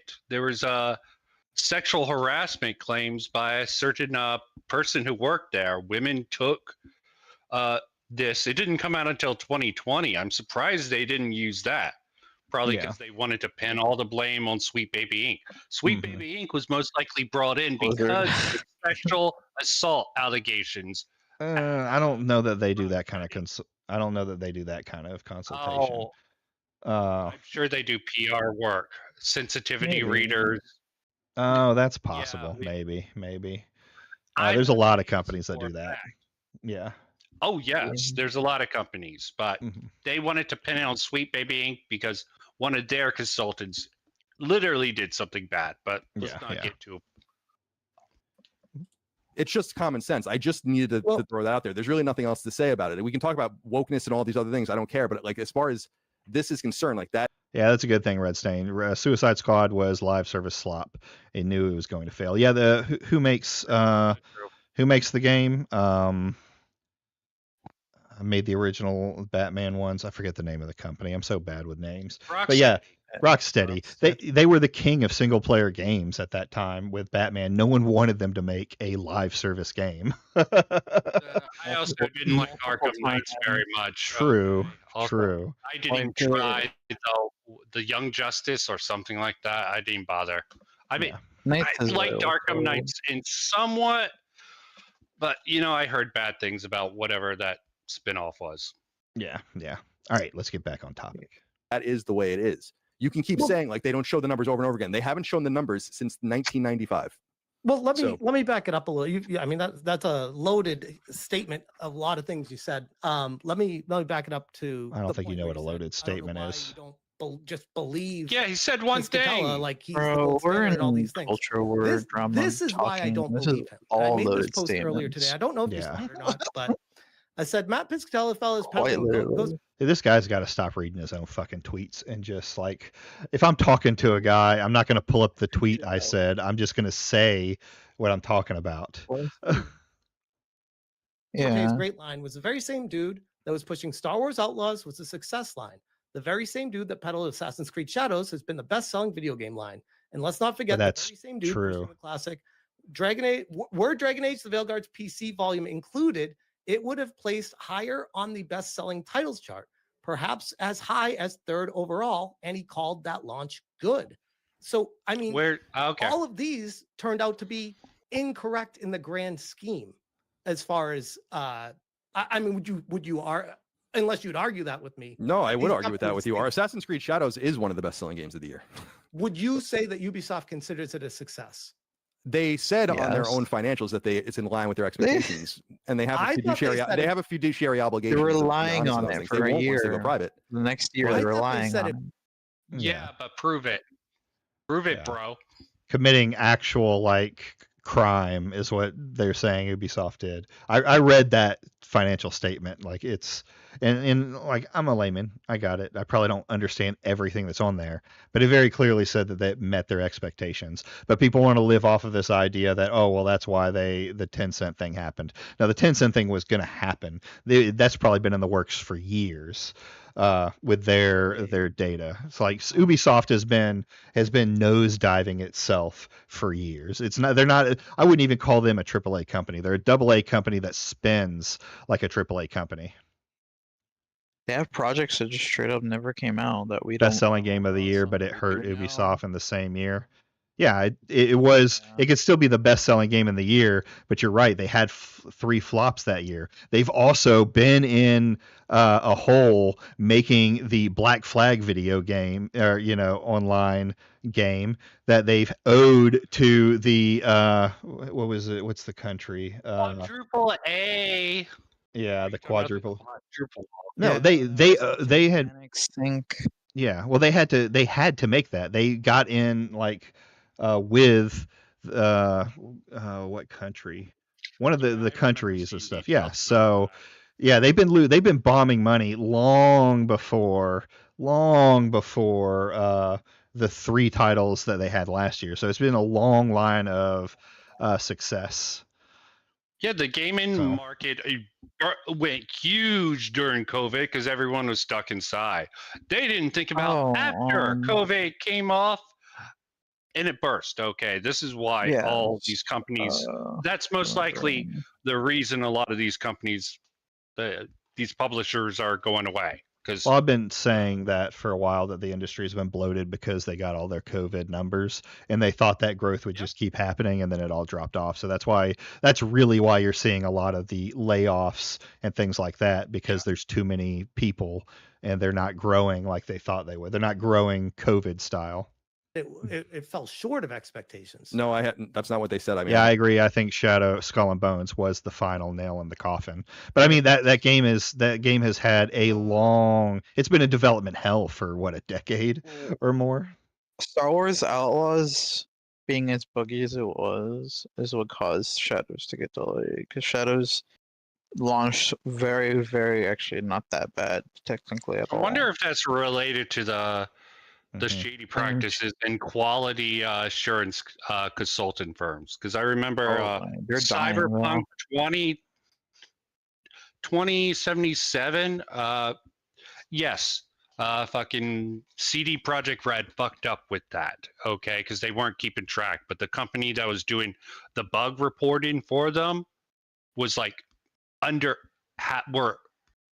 were overflated in how many people they were working on. Basically, they were scamming I think it was Silver something was overhyping how much work they were doing on quality assurance. They were saying that they were overhyping the number of people. They were also saying that the people were like well trained and had been in the had tons of experience, when actually they had a super high turnover rate and other things like that. It's still up to a CD Projekt Red to backtrack on that and make sure it's good. I agree. But yeah, they were fucked in that company. They could post talk. Okay. Yeah. But all right, let's keep going. Okay. I mean, unless I misread the quote, it said it's in line with expectations. Okay. They never released. I mean, I thought they said Star Wars Outlaws was in line. I thought they said no. In fact, I would imagine Star Wars Outlaws really suffered because they have to pay licensing costs. You're also ignoring the fact that like when Yote doesn't have to. About that. I don't know what Ubisoft's particular cut is. They probably have a better cut than 70-30 because they're a larger publisher. But assuming it's a 70-30 cut or a 75% cut, Yote doesn't suffer from those. They get all of the money. So I think you're kind of illustrating the reason why Ubisoft removed their numbers, because you can't really win. It goes back to the whole Square Enix thing with Final Fantasy 16, where they sold 3 million copies on like 42 million PS5s in a few days, and everyone looked at that. They looked at that internally as a failure as well. There's it really is about a matter of like if you have a conspiratorial mind towards this or not. I don't. You do. There it is. Call them out. Let's go. Oh yeah. He does. And there's nothing wrong with looking deeper, but when you're confronted with actual data and someone who knows what they're talking about, you should at least take that into account. He's giving him a bone. Okay, Colin is giving him a bone here. He's not saying it's bad, Well, not necessarily. Well, no. You know, reality opposed to just widely speculated. Yeah, well, I mean, he's not really even giving him a bone. He's calling him out. He's saying conspiratorial. And I've said it over and over and over again. For all of these people in the anti-woke space to be right, everyone else who's giving out information and data has to be wrong. The data aggregators have to be wrong. The gaming gaming companies themselves have to be wrong. The news outlets have to be wrong. It has to be one one conspiracy where everybody is in on it. No, he can take the bone and try to negotiate with Colin. Like, yeah, maybe it sounds a little conspiratorial, but there's an argument to be made that the industry is worth having a little bit. He could have actually I actually saw this debate, so I'll let it. Yeah.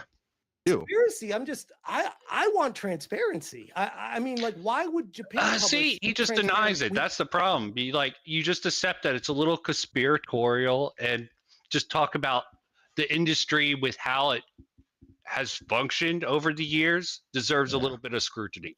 That's the counter argument to that. Be like, yeah, admit it's a little conspiratorial, but the industry deserves a little bit of conspiratorial. His because it wouldn't be he wouldn't be honest to himself anymore, because the whole purpose of this wasn't even about that.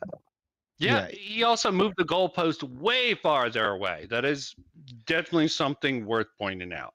Well, here's my thing on this. Like, it's a little conspiratorial. Sure, you can maybe say like individual companies don't want to, like Nintendo doesn't want to give out their numbers, right? So they don't want it to look bad because the internet mean and all this stuff. But it still falls under that same idea. Well, any of the companies, right? You could say that. But doesn't have a bad track record of that. Okay. Well, I was saying something like Nintendo. The point of it is there's no evidence to surround this, and it falls on the same idea of like flat Earth. The entire world nations all have to be lying at the same time, and every single person who joins and leaves NASA has to be lying or keeping it secret for it to work. There's no evidence to show the outside. Like you can call things out when they change. But I'm trying to steel man the anti-woke a little bit. Yeah, I'm doing a horrible job, but I have to give them their argument that they could make, and Smash just sort of fucks it up, okay, just with his denial. I agree. There should be some evidence that he has to present in this discussion. He doesn't. Yeah, where are you getting that from? Hold on. Where are you getting that from, Tiamat? Like, I don't know where Avowed said they inflated their numbers. Avowed didn't do great. Veilguard, about Avowed much at all, actually, in terms of numbers. We haven't really heard a single thing, and we're already on the third game they have released this year. He keeps on switching to different other topics. Yeah, it's fine. But it's like Shadows is clearly the one that was kind of like almost the nail in the coffin for a lot of the anti-woke, because it was showing completely different numbers. There were individual devs that were saying that the game was doing well or stuff like that, but I don't know that I remember. I'd have to look back at it. That they Kingdom Come Deliverance 2 that really killed them, the anti-woke. Well, that killed Endymion, at least, because he was forced to be gay. But anyway, let's get back on subject. We'll get back to it. I just had to say something about that. The U.S. is relying on private firms that gatekeep the data behind paywalls, and people have to run defense for them and say, the U.S. government? What does the fucking government have to do with it? Why would the government need to be involved in that? They're putting up the work. They're hiring the people. They're paying the money to get the data. They're selling it so they can make a profit. About Dustborn, they were funded by the government, and oh god. Sorry. Every country in the world has some kind of project within the last 20 years that will allow games to be made. That's just a thing. You're just an idiot if you don't accept that. Yeah, the government funds things to sort of bring money into their economy. Okay. Yeah. Guess what? It's scary. Do you the government's doing it than it's just a grant. Right. Literally. Well, I don't know what it has to do with this discussion here, but obviously Smash is just mhm. doing the reverse. He's adding. You to said the stuff. conspiracy. Gum said, yeah. Well, I mean, there are things like you want to talk about like an instance of things happening. Like every movie that shows a military uniform has to pay the military for that or get permission from the military. Period. That's just how it works. Yes, that's absolutely true. If you look at Transformers, go read up on Transformers. You'll notice they're not wearing military uniforms. They had a deal. I agree. They had It was tons of mainly the ads vehicles. to it. If Tons of ad deals. well, They here's gave the thing. access They didn't to, use some- they didn't use the military. They didn't use the US government. China paid for the use. That's why the scene in China was even put in the movie, is because because the US government wouldn't give them permission to use the US uniforms. So they went to China and China gave them the money that they wanted. So they made that scene in Shanghai. That didn't make the Chinese bad. Yeah, absolutely. This is a thing that happens. You cannot wear a military uniform in a movie or game. You can't have an accurate military uniform in a movie or game without getting permission from the US government for it. If you go back to older movies and you start looking at uniform, this is something I'm like highly sensitive to because I was in the military and I know how you're supposed to wear stuff. If you can look at movies and see which ones got permission based off of how realistic the uniform looks, how like where's the flag at, where's the the unit patch, where the actual awards and stuff like that on dress uniforms, they have to get permission for that, and a lot of times that comes with grants, so it does happen. In Hollywood, yes, in Hollywood, there's some indie studios who could probably get away with it. Okay.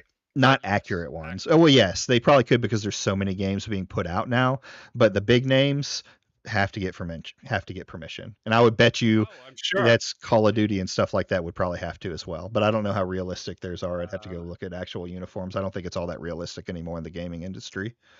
But yeah, so that does happen. Yeah, it does happen. I agree. But that doesn't mean that it's what Smash is saying. But anyway, let's keep going. No. Now that I got that rant over with.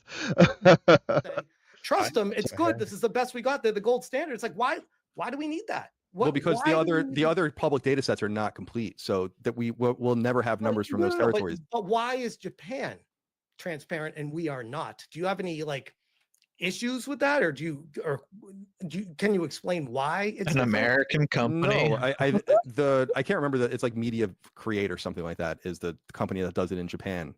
And it's a retail only environment that's existed since the late 80s. Those numbers go back even further than NPD's numbers. I have no problem with these numbers existing or being transparent. What I'm telling you is that I would love a situation where Circana numbers or Circana type numbers were public. It's just that that's the product that they're selling. The numbers don't come for free. They're in the same family as Nielsen and Bookscan and all these kinds of things. These numbers are all hidden. They share them by a. I mean, it's just obvious that would you agree that it benefits the customers and gamers and investors even and developers, like literally everyone, to have investors hope numbers? the company they're investing with has a Circana it does account. benefit the investors. That's why they subscribe to Circana. This is state, right. Quite literally, they're paying shareholder the company. capitalism versus stakeholder capitalism. This It's is so a microcosm of it. Oh It's my god, hilarious. he's so anti-woke, he's becoming woke. That's what I keep saying. Yeah. Just don't Woke understand. mind virus jump from American culture. anti-woke. This is American culture as a company. Yeah. It's literally people like privacy. If somehow they got to the point where they could be big and handle it from their security must be damn good too, actually. Yeah. It's private company, okay? Is Smash against private companies doing what they want with their data? They found a niche. That's un-American of him. So yeah, Circana is forced by the only ones that could force them would be the government to put out all this information for free. So what does Circana do? They just stop buying all of this aggregate information from these companies, and now everyone's doing what they were doing before. I've already said it. It goes back down to sales from consumers, and now everybody's inaccurate, and you can say whatever you want. But he wants a culture change for this to work. Yeah. Oh yes, they want a culture change. They've been pushing hard for over a year now. Americans do love privacy. Yes, we do. We aren't like the British. We don't play around with that. We want privacy. You should hear some of my friends. Logic across the bay. Yeah. You want to get into like privacy when it comes to guns and stuff like that. I'm a firm believer with it too, but I know a ton of people. The people that I know that hang around with guns would they would start burying weapons if the government forced them to register them. So yeah, we love our privacy here, and we like our capitalism The too. government does force people to register guns more. No, you don't. You do not have to register. You don't. Some states do, but federal government does not. None of my guns are registered. Florida, you don't have to register your guns. Whoa, I thought you had to register guns. No, you don't have to register guns. Now, here's the thing. There's still paperwork that goes with it, right? The gun shops have to report on certain things and stuff like that in sales. So there's a way for them to kind of see who bought them, especially with more people buying guns on the internet. But yeah, there is no legal requirement to register your guns. None of mine are registered. None of my friends are registered. You don't have to. And I know people who would start burying them, or what we like to. Yeah, in certain states. I know a lot of people who would say that they had a boating accident that lost all their guns if that came around. I was just about to say that. Damage nose. All right. You have a boating accident damage? Oh no, of course not. I'm not going to hide mine. What are you talking about? Yeah, right. Okay. I need those when the government comes knocking for them. All right. Maybe I'm not explaining this properly. Wouldn't it benefit everyone to be transparent? The only reason why you would not be transparent is to be able to play with the numbers, to manipulate it. Would you agree with that? No. Fucking no. They make money. Hey, I built this thing that benefits society. Should I give it all away for free? Exactly. Right? You can say that with anything. You're overselling it. You're overselling it. I don't think it would benefit society. It would benefit. Well, no. People made the cotton gin, right? People made the cotton gin, and it bettered the society. Should they have been forced to not sell the cotton gin to people? That's kind of what it's. You can say this about anything in the world of the United States, especially when we're talking about capitalism. Also exist, okay? Yeah. That's why patent laws exist, okay? True. The originator deserves at least a little bit of the credit, okay?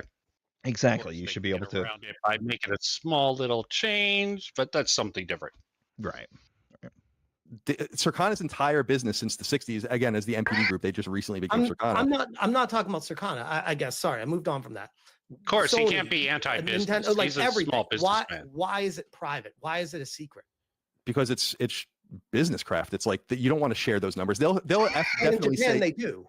They will. Yote numbers, I don't want to say I know for sure, but I imagine they'll be in the next financial statement, and they're probably holding on to those numbers until then. Similar to Helldivers too, because their strategy is different now. They're not.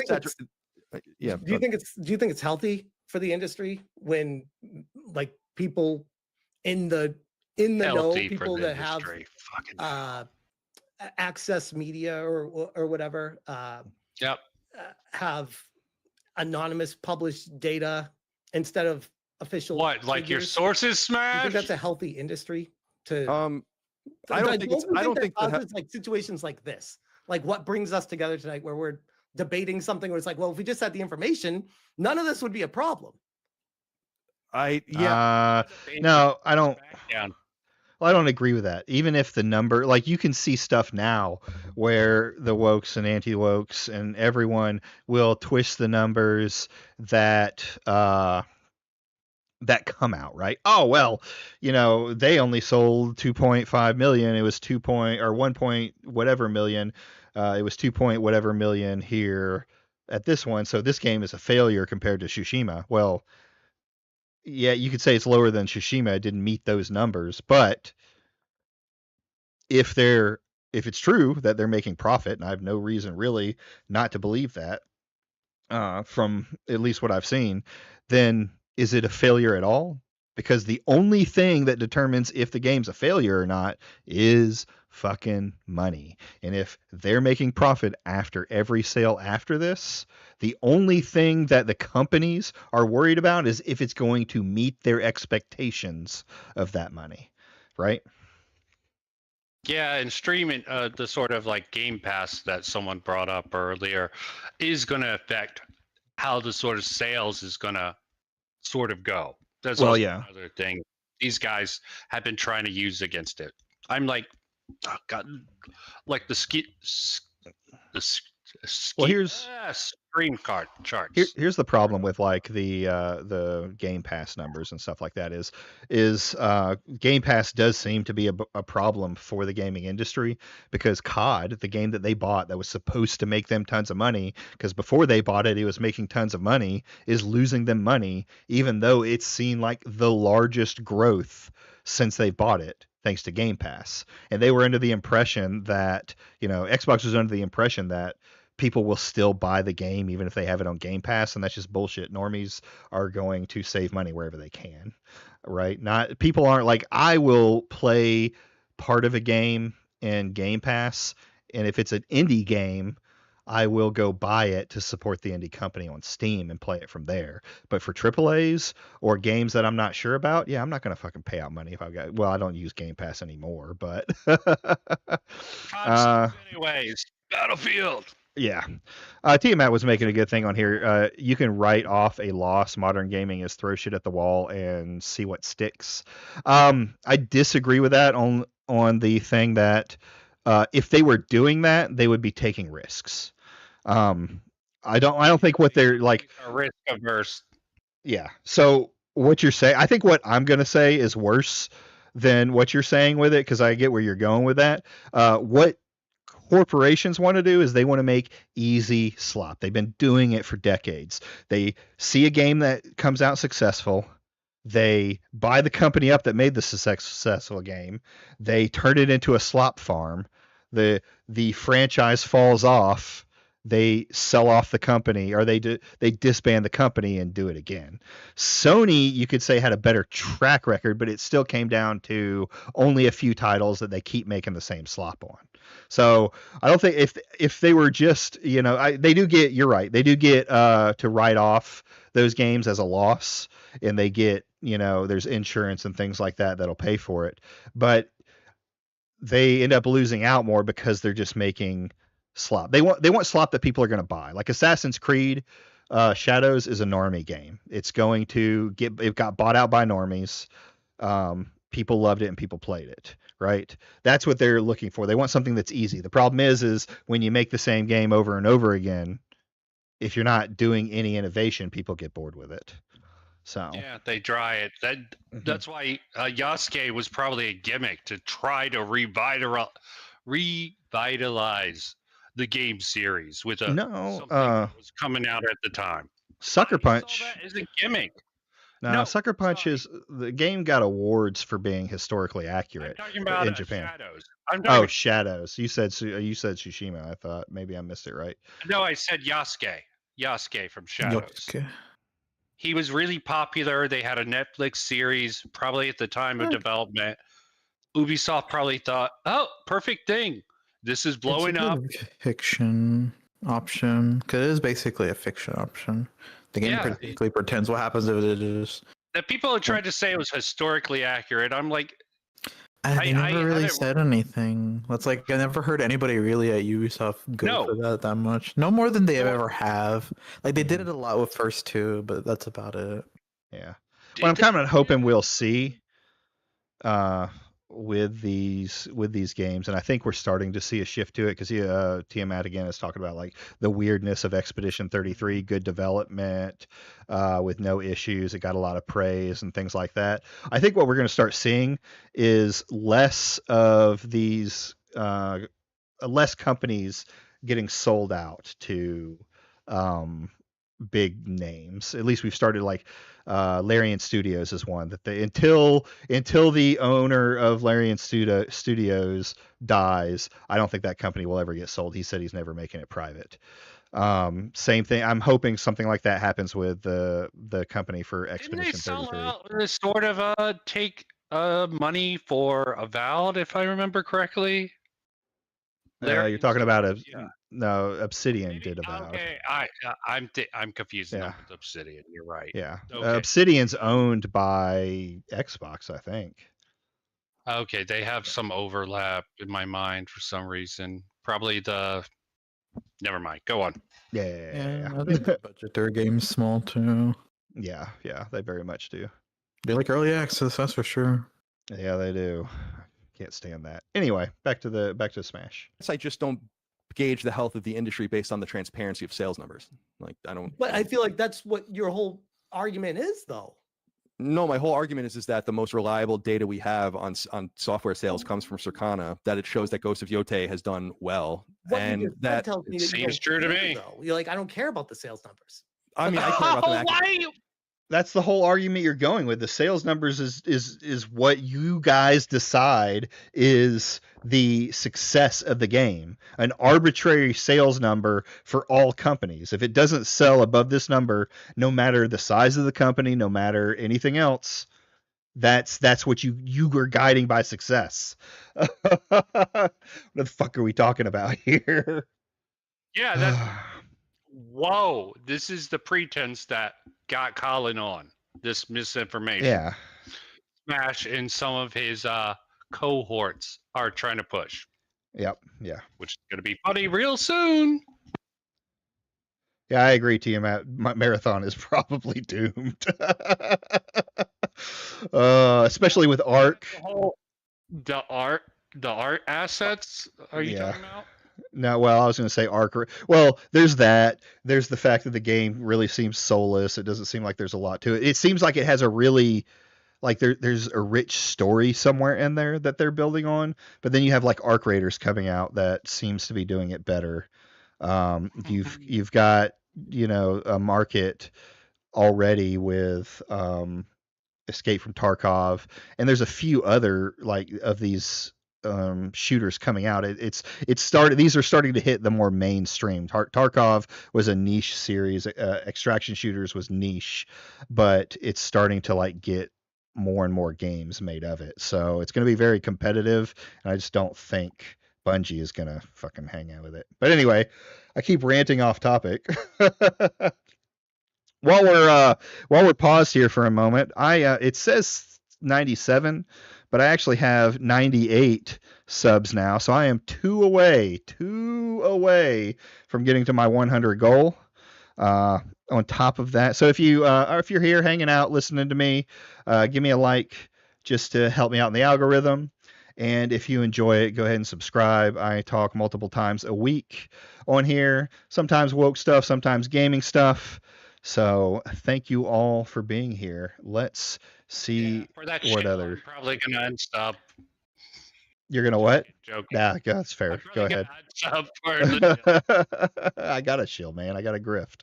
All right, let's go. Academically, but I don't look at what you're asking me. Is it like a dark force around the industry? I'm saying no. I don't give a shit if we know the numbers or not. I care as an analyst, but it has no bearing on anything else. No, most people don't give a shit about any of this. Okay. So no, I don't think so. True. The numbers are proprietary because you don't want to share all of your data with. I mean, Sony has long hidden their numbers. When the Vita was failing, they folded the numbers in the PSP and called them handhelds. People hide their numbers all the time. I do agree. And you know why they do that? You'd agree with that too. Yeah. What I was going to say was knowing their new strategy where they don't say anything. So like Helldivers is the canary in the coal mine because they should have and could have said something way sooner than they did, but they didn't. And that game has sold way more copies than almost anything else that they've released this generation, probably except for Spider-Man 2. Yeah, but that's a little bit different too, because I mean, anyone was playing Helldivers, so I mean, it wasn't like that big of a shock that it was a roaring success. Yeah, I guess I feel like we're talking past each other. I want this. I would love a transparent situation. That would be awesome. It would be super cool, as I said earlier, if people even started leaking the numbers. We always loved that. Back on NeoGAF back in the day, people would leak the numbers. That's why I was saying earlier that NPD started putting fake numbers out in some people's charts to try to track the people down. That's how serious it is, because you're breaching the contract you have with them when you share the numbers. That's why people don't share them, because they're afraid that it's like sharing a screenshot and there's like some secret watermark in it. You might be accidentally sharing a number that accidentally points to your exact account because it's a little bit different, because they started doing that during the retail era. So that's why the numbers aren't shared. I feel like that's what we keep getting back to. And maybe if it's a circular argument right now, maybe we can move on from it. But I just feel like right now we're kind of normalizing opacity, and the normalizing, okay, that is being built on consumer spending is allergic to being accountable to the very consumers that they're selling the products. Accountability. I feel like that is a massive disconnect that does not exist in all regions, but it exists here. And all we have to go by is various analysts, not just Piscatella and Circana. There's various analysts that also do this. You say he's the gold standard. That's your preference. That's your opinion, which is fine. But I don't necessarily agree with you on that. I think that if you don't, question, totally fine is if a you track record his opinion? If they are the most reliable source, would that make his opinion, or would that make it objective fact? Okay, if they have the best track record, I don't know if they do, but yeah. I mean, it's hard to say. You could call it an opinion if you wanted to, but that doesn't change the fast, huh? I would say it's both. Yeah, you're right. I could see it being both on that fact. But like, when does it, like, it's not just one person. It's not just Colin on here saying that Circana is the golden standard. It's almost everybody else in the industry who uses them. They became the gold standard by giving out the right numbers, by being able to give more information than anyone else. And if it came out that information was wrong, that's a big scandal. That could even be lawsuits that people lost money on. That's gonna come up if I remember correctly. And what's wrong with having standards? Okay, does Smash have any standards? I know Hypnotic argues against him as a channel and his community having standards. He argued against it because it's just subjective. But some people, we like standards. We like having people we can trust. Idiots trust Smash. Oh God. Yeah. Continue. Sorry. Yeah, you're good. And Colin brings up a good point here, is talking about like most people don't care about this. How many people who bought Assassin's Creed went and looked at the sales numbers? They don't. The average consumer, the average consumer doesn't give a shit. They buy the game, they play the game, they enjoy the game. And you know what? The industry for gamers is much more transparent than it's ever been, even with the shitty reviews that are out there, because you can go and watch someone play some of the game and decide if it's something that you're going to like. You can read a review about the different things in the game. There's a whole different issue with that, but you can see more of the game than you ever could. And that's not something that the gaming companies have to do legally. They used to strike channels for playing games because it does fall under copyright. They actually legally are able to do copyright if they wanted to against gamers. But gaming companies realize the benefits of someone playing their game, of someone reviewing their game. So we're at a time now where, you know, when I was growing up, Old Man War was growing up, you just had to buy the box and hope for the best. Read a review out of a magazine, go from there, right? So, I mean, that's a good point. Like, none of my friends are as chronically online about this as I am, and none of them notice the difference, but that's just me. Let me in. Simon's wanting to come in too. Yeah. Okay. Hey, Damage. Timon's talking trash about your man Paul Tassi down in the... I'm joking.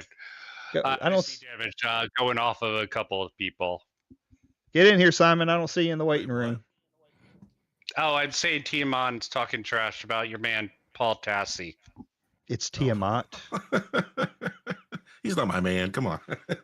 I know. What are you talking about? Everyone's damaged, man. I'm not really close with anybody. I just kind of chill on there, you know. You're not the Ackman's personal gopher? No, he's just kind of... Yeah, he just kind of waits everywhere. Damage is everywhere. I'm Yeah. everywhere. You got- You can say the same thing about Smash or Grum. Well, not Grums, but back before Grums blocked me, if you go and look at my posts, you'd probably think I was like somebody on their side, just because I'm sitting there just like making jokes and shit. Yeah. Yeah. All right, we got Simon in now. Let's see here. All right, let's keep Hold going. on, I gotta turn on my fuck filter. Hold on a second. Your fuck filter. That's fair. You're basically counting how many times I say the F-bomb. Just because you said that, I'm going to reduce the amount of times I say it. I will probably increase the amount of times that I say it, but wouldn't call this a kids channel. Fair enough. Believe the numbers. I think you have to present evidence as to why the numbers don't count and why everyone in the industry believes them. Indeed. I just Anyways, did. don't mind me. I might be munching a little bit. I just got in and I'm hungry. Yeah, fair enough. Fair enough. You butt in if you need to. All right, let's keep going. I thought we Forgive you to went desist. through all the screenshots of how he's done this in the past before. Yeah, because you used Assassin's Creed Shadows, which is Of them. I just did. Present. I I think that if you don't, it's totally fine if you don't believe the numbers. I think you have to present evidence as to why the numbers don't count and why everyone in the industry believes them. I just did. I thought we went through all the screenshots of how he's done this in the past before. Yeah, because you used Assassin's Creed Shadows, which is Dragon Age Veilguard. Dragon Age Veilguard did sell really well in the beginning. It tailed off, and we don't know what the expectations were for the game. It did sell. It sold several million copies, didn't it? So it didn't sell like 2 million copies. I don't think, not in the first few weeks. No, maybe it got there eventually. It was. I don't give a shit about Dragon Age. I don't play Dragon Age games. What I'm saying is that like this is the reason. Like what he said was incorrect. Veilguard. It doesn't matter if you played it or not. Veilguard. My point is, Previous this is game. why it's not incorrect. You're looking at they're not lying about the numbers. You don't understand what you're. I'm sorry, dude. You really don't know what you're talking about. Like you really don't. Like everything rides on their long-term reliability. That's why they went back and fixed the numbers when they didn't have digital access. For instance, like. Games but I feel like by presenting presenting information that's a partial picture with a whole bunch of stipulations attached to it, it paints a very fake image of reality that people run with to try to get a W. And it's like, well, that's is the W?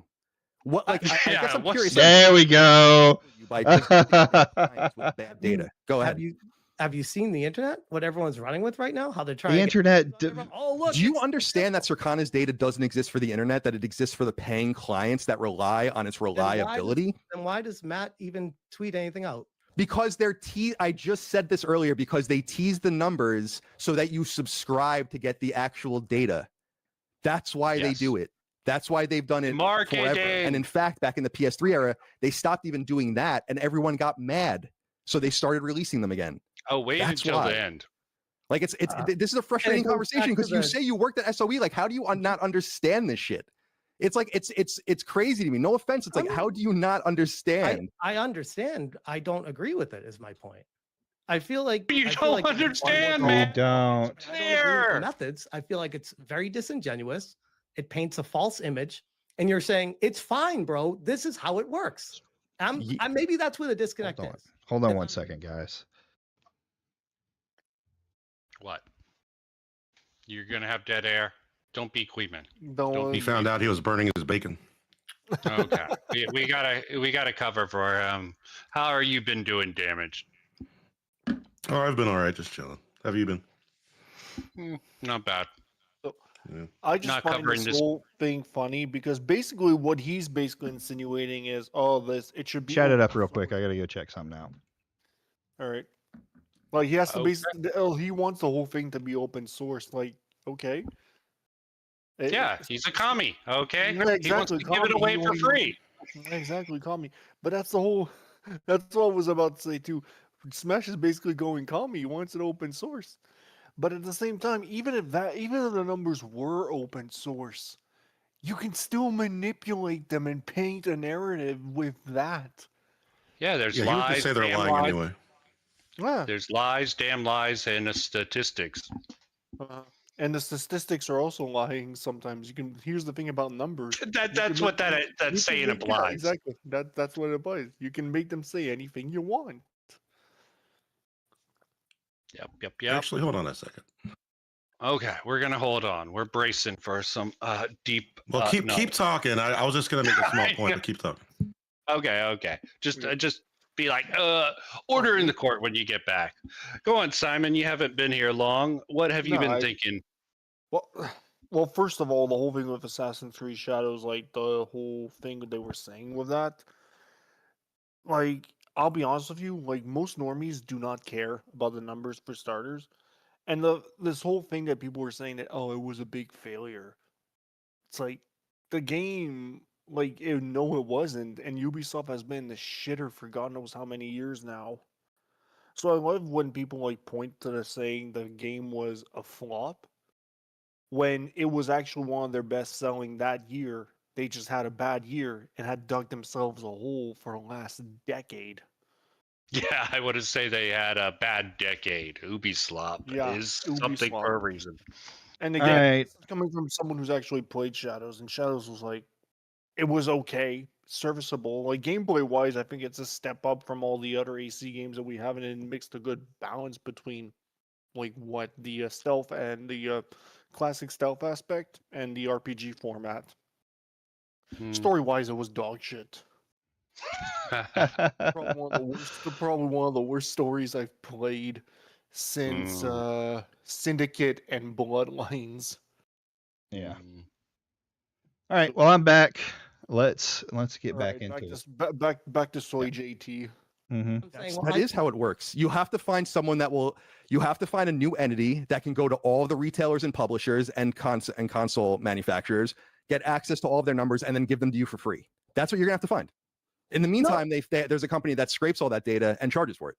I'm not protecting that's just the way it goes. That's the way it always been. That's reality. There is no territory in the entire world that shows their numbers transparently. There's none. Japan and Europe show retail numbers. Right. And they're not transparent numbers. Most people buy their games digitally. Those numbers are widely useless. I mean, again, this is your opinion that you're stating as fact. You're saying yes, most people buy it digitally. Opinion. These are useless. Like that's not a factual thing. That's your opinion.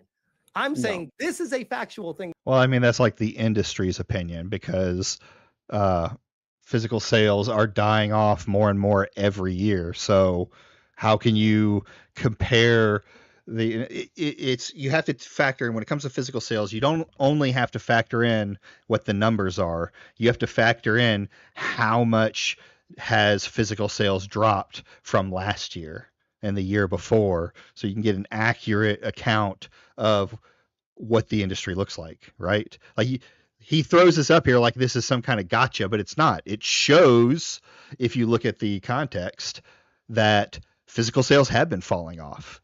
You know, it's not until we get the actual digital numbers that we're going to see if that's proven wrong or not. But year after year so far, it's been proven to be true. So I don't know why I would change this year just for Ghosts of Yotai. Smash wants to call it factual. It's the only thing he's got. That's what it seems like he's going with. Can you skip back like 10 seconds? Oh, hold on. So we get the whole thing. You cut him off at an interesting place, I think. Opinion that you're stating as fact. You're saying most people buy it digitally. These are useless. Like that's not a factual thing. That's your opinion. I'm saying this is a factual thing we're looking at here. Something that's not live. He has the facts. Tangible. It's an actual graph showcasing sales in Japan. And oh, by the way, if you it shows retail sales in Japan. Right. Sorry. Retail sales in Japan. Do you not understand that that's a huge caveat? That's a huge caveat. Yeah, huge. But they also sell for Tsushima digitally too. It's not just digital. Right. So you're just showing retail. You're showing a decline in retail sales for over the last 5 years. That's no. I guess we could show another chart showing other sales of other games that line up with Tsushima. But now we're kind of moving the goalpost. I thought a good argument. He's not moving the goalpost. He's just flat out saying there's a huge caveat. You're taking one part of the picture and you're focusing in on it, but that's not the way it is. There's so many factors that come into play in any piece of data, in anything when it comes to something as large as this kind of data set, right? You can't just factor in raw numbers because raw numbers don't tell you the whole picture. It could be different things that are affecting the market. For instance, I sales hyper-focus dropping. on the thing that makes the companies look the worst. Yeah, that's really all it is he's trying to focus on this because this is the only win he has, when he's got a guy who has obviously been involved in that industry for a while. I've had real involvement in the industry, not a game fucking tester for And Sony. was really canceled 8 years ago at the height of all this fucking craziness. No, I'll have to look at that another day just to learn who Colin is. But I mean, the point is that this is the entire industry that's saying this. It's not just Colin. I've seen multiple other data aggregate people and stuff like that say the same thing. Everyone knows physical sales have been dropping. You know, that shouldn't be a surprise to Smash. Well, we're talking about credibility thing. If you want to really go against these sort of activists, you're talking to the wrong fucking person here. He's not for the activists. Maybe he's quiet. He's learned to sort of stay low and just keep his eyes on the prize and not get involved with all this culture war bullshit. And I think he's just to the point. He had something with Grums where Grums was trying to pass something off as insider data, and Colin here came in and be like, no, this is fake. Yeah. I mean, if Grums is lying about something, it's a fucking day that ends in Y. So let's keep going. Colin, I'm just saying, Colin doesn't want to step into this world. He knows how toxic and how fucking bad it is for Well, business. no one does. No one wants to talk with these people who have no idea what they're fucking talking about. Yeah. No, I mean nobody wants to talk with them, but when they actually do get put on blast by people who are actually critical of them and actually have more than 2 brain cells, let alone know what the fuck they're talking about, they can't stand their own weight. There's a reason why these idiots never go on stream with people, because their arguments are just that easy to debunk. Yeah. Well, they go on stream with idiots. Yeah, they go on stream with other idiots, but when they actually go on stream with people who actually know what they're talking about or have more than 2 brain cells, their whole narrative falls flat on its face, and we're seeing that with Smash right now. Like the smart we've seen it several times with yeah. Well, yeah, we've seen it several times, but the smart grifters, the ones that, you know, want to stay credible or retain some portion of their audience, they are tend quiet. to stay in their lane. Or they're focusing on Mighty Queef. Mighty Queef, sorry, or, Mighty Keith. or Hassan getting paid. or God. Hamas Piker, or Hamas Piker, Well, Or Hamas Piker. That's an easy. Yeah, Those are easy clicks and views. now. Easy clicks and views. I thought Hassan was shit before everyone jumped on the bandwagon. Now I'm like, I think here's the thing. I think a lot of people who are not terminally on the left or terminally like political, if you want, can kind of see that Hassan is fucking dog shit. Yeah. All right, let's get back on to Smash. Old Man War will have to get to sleep at some point. Let's not. I want to focus before we go off on any tangents about, you know, Hassan bad and all that. Based off of the direct competition of its predecessor. Because most sequels, I think you've been in the industry long enough, companies expect a sequel to far exceed and outperform the original. No, That's not true. I don't know where that's from. yeah. Okay. No. Yeah, that's the thing that I've never heard that as long as I've, you know, been playing games and watching this stuff. And here's the reality.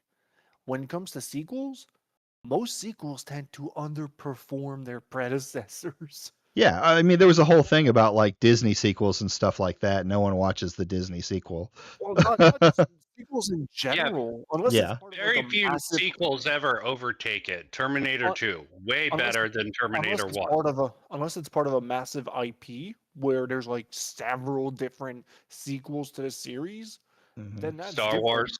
Yeah. Or if you want to look at it, Assassin's Creed. That's another one. Yeah. Yeah, 2 was slightly better, but you know, sometimes with a new IP, you have baby steps, okay? Yeah, But and then you had Revelations and Brotherhood that both refined on the mechanics of 2. And then And 3 Black came Flag. out, and then 3 came out, and 3 was complete dog shit. Yeah. I mean, it's a pretty common thing. Like, I think where Smash and a lot of these people may be getting this idea from that the sequels do better is when a sequel does do better, it's seen everywhere, right? Like you talk about like Terminator 2 and things like that. Most of the time, it's not the case. Most of the time, it's like they don't. The sequels don't do better than the original, anyways. So I don't know what he's on about with that. Yeah, sometimes they're more popular, like Bethesda, Fallout 3, and Fallout 4, which I think is personally worse overall than Fallout 3, but it's more refined and better overall. Sure. I mean, there is a perception. I mean, I But prefer that's like from a gameplay perspective, I preferred 4, but I can kind of see where that argument would come from. Like, I ain't going to say that Fallout 4 is better than New Vegas by any stretch of the imagination. We're about to start back on Smash again, but I'm just going to say the only good Fallout games are 1 and 2. That doesn't even make any sense, does it? I mean, does that really make any sense when you think about it? At least as many as the first one, I guess you could say. I think that it probably will sell close to the first one when all is said and done. 5 million after 5 months. Do you think that was what they set out for? Was their goal? Considering Nate Fox said the game cost the same amount of money or around the same amount of money that they developed the original one in, probably. They made $400 million on the original game. That one is very vague too, because they say they don't give actual information. So what does about the same even mean? 1 million away? 10 million more? 100? Like what is? Oh, it was almost what was the quote? It was close to how much the original budget was. I think he said surprising. I think he said, I had it here in my notes. Very, very similar.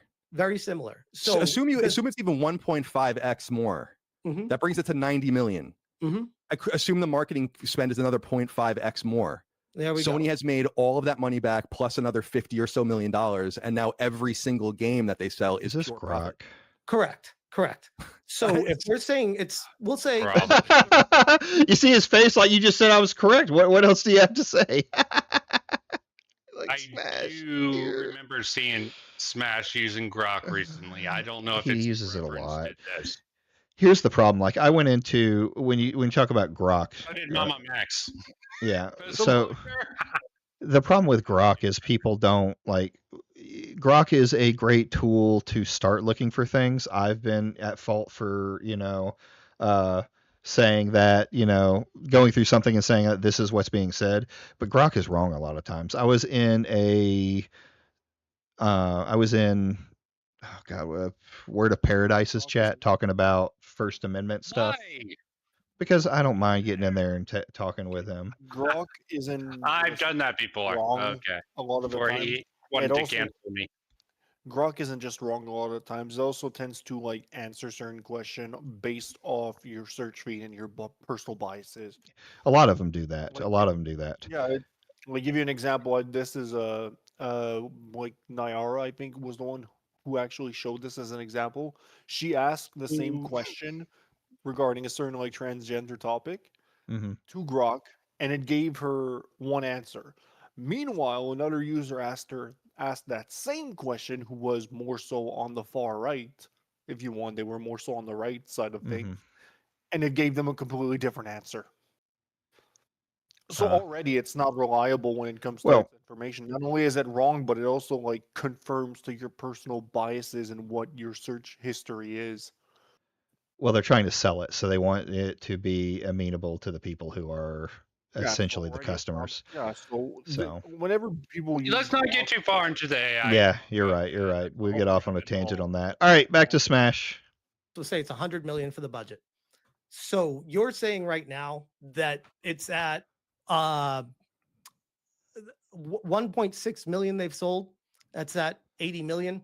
They need to sell, we'll say, another 900,000 or so to get to 40 million more, and that would be a 20 million profit. Smash is the expert on these numbers. A year or so of selling this game.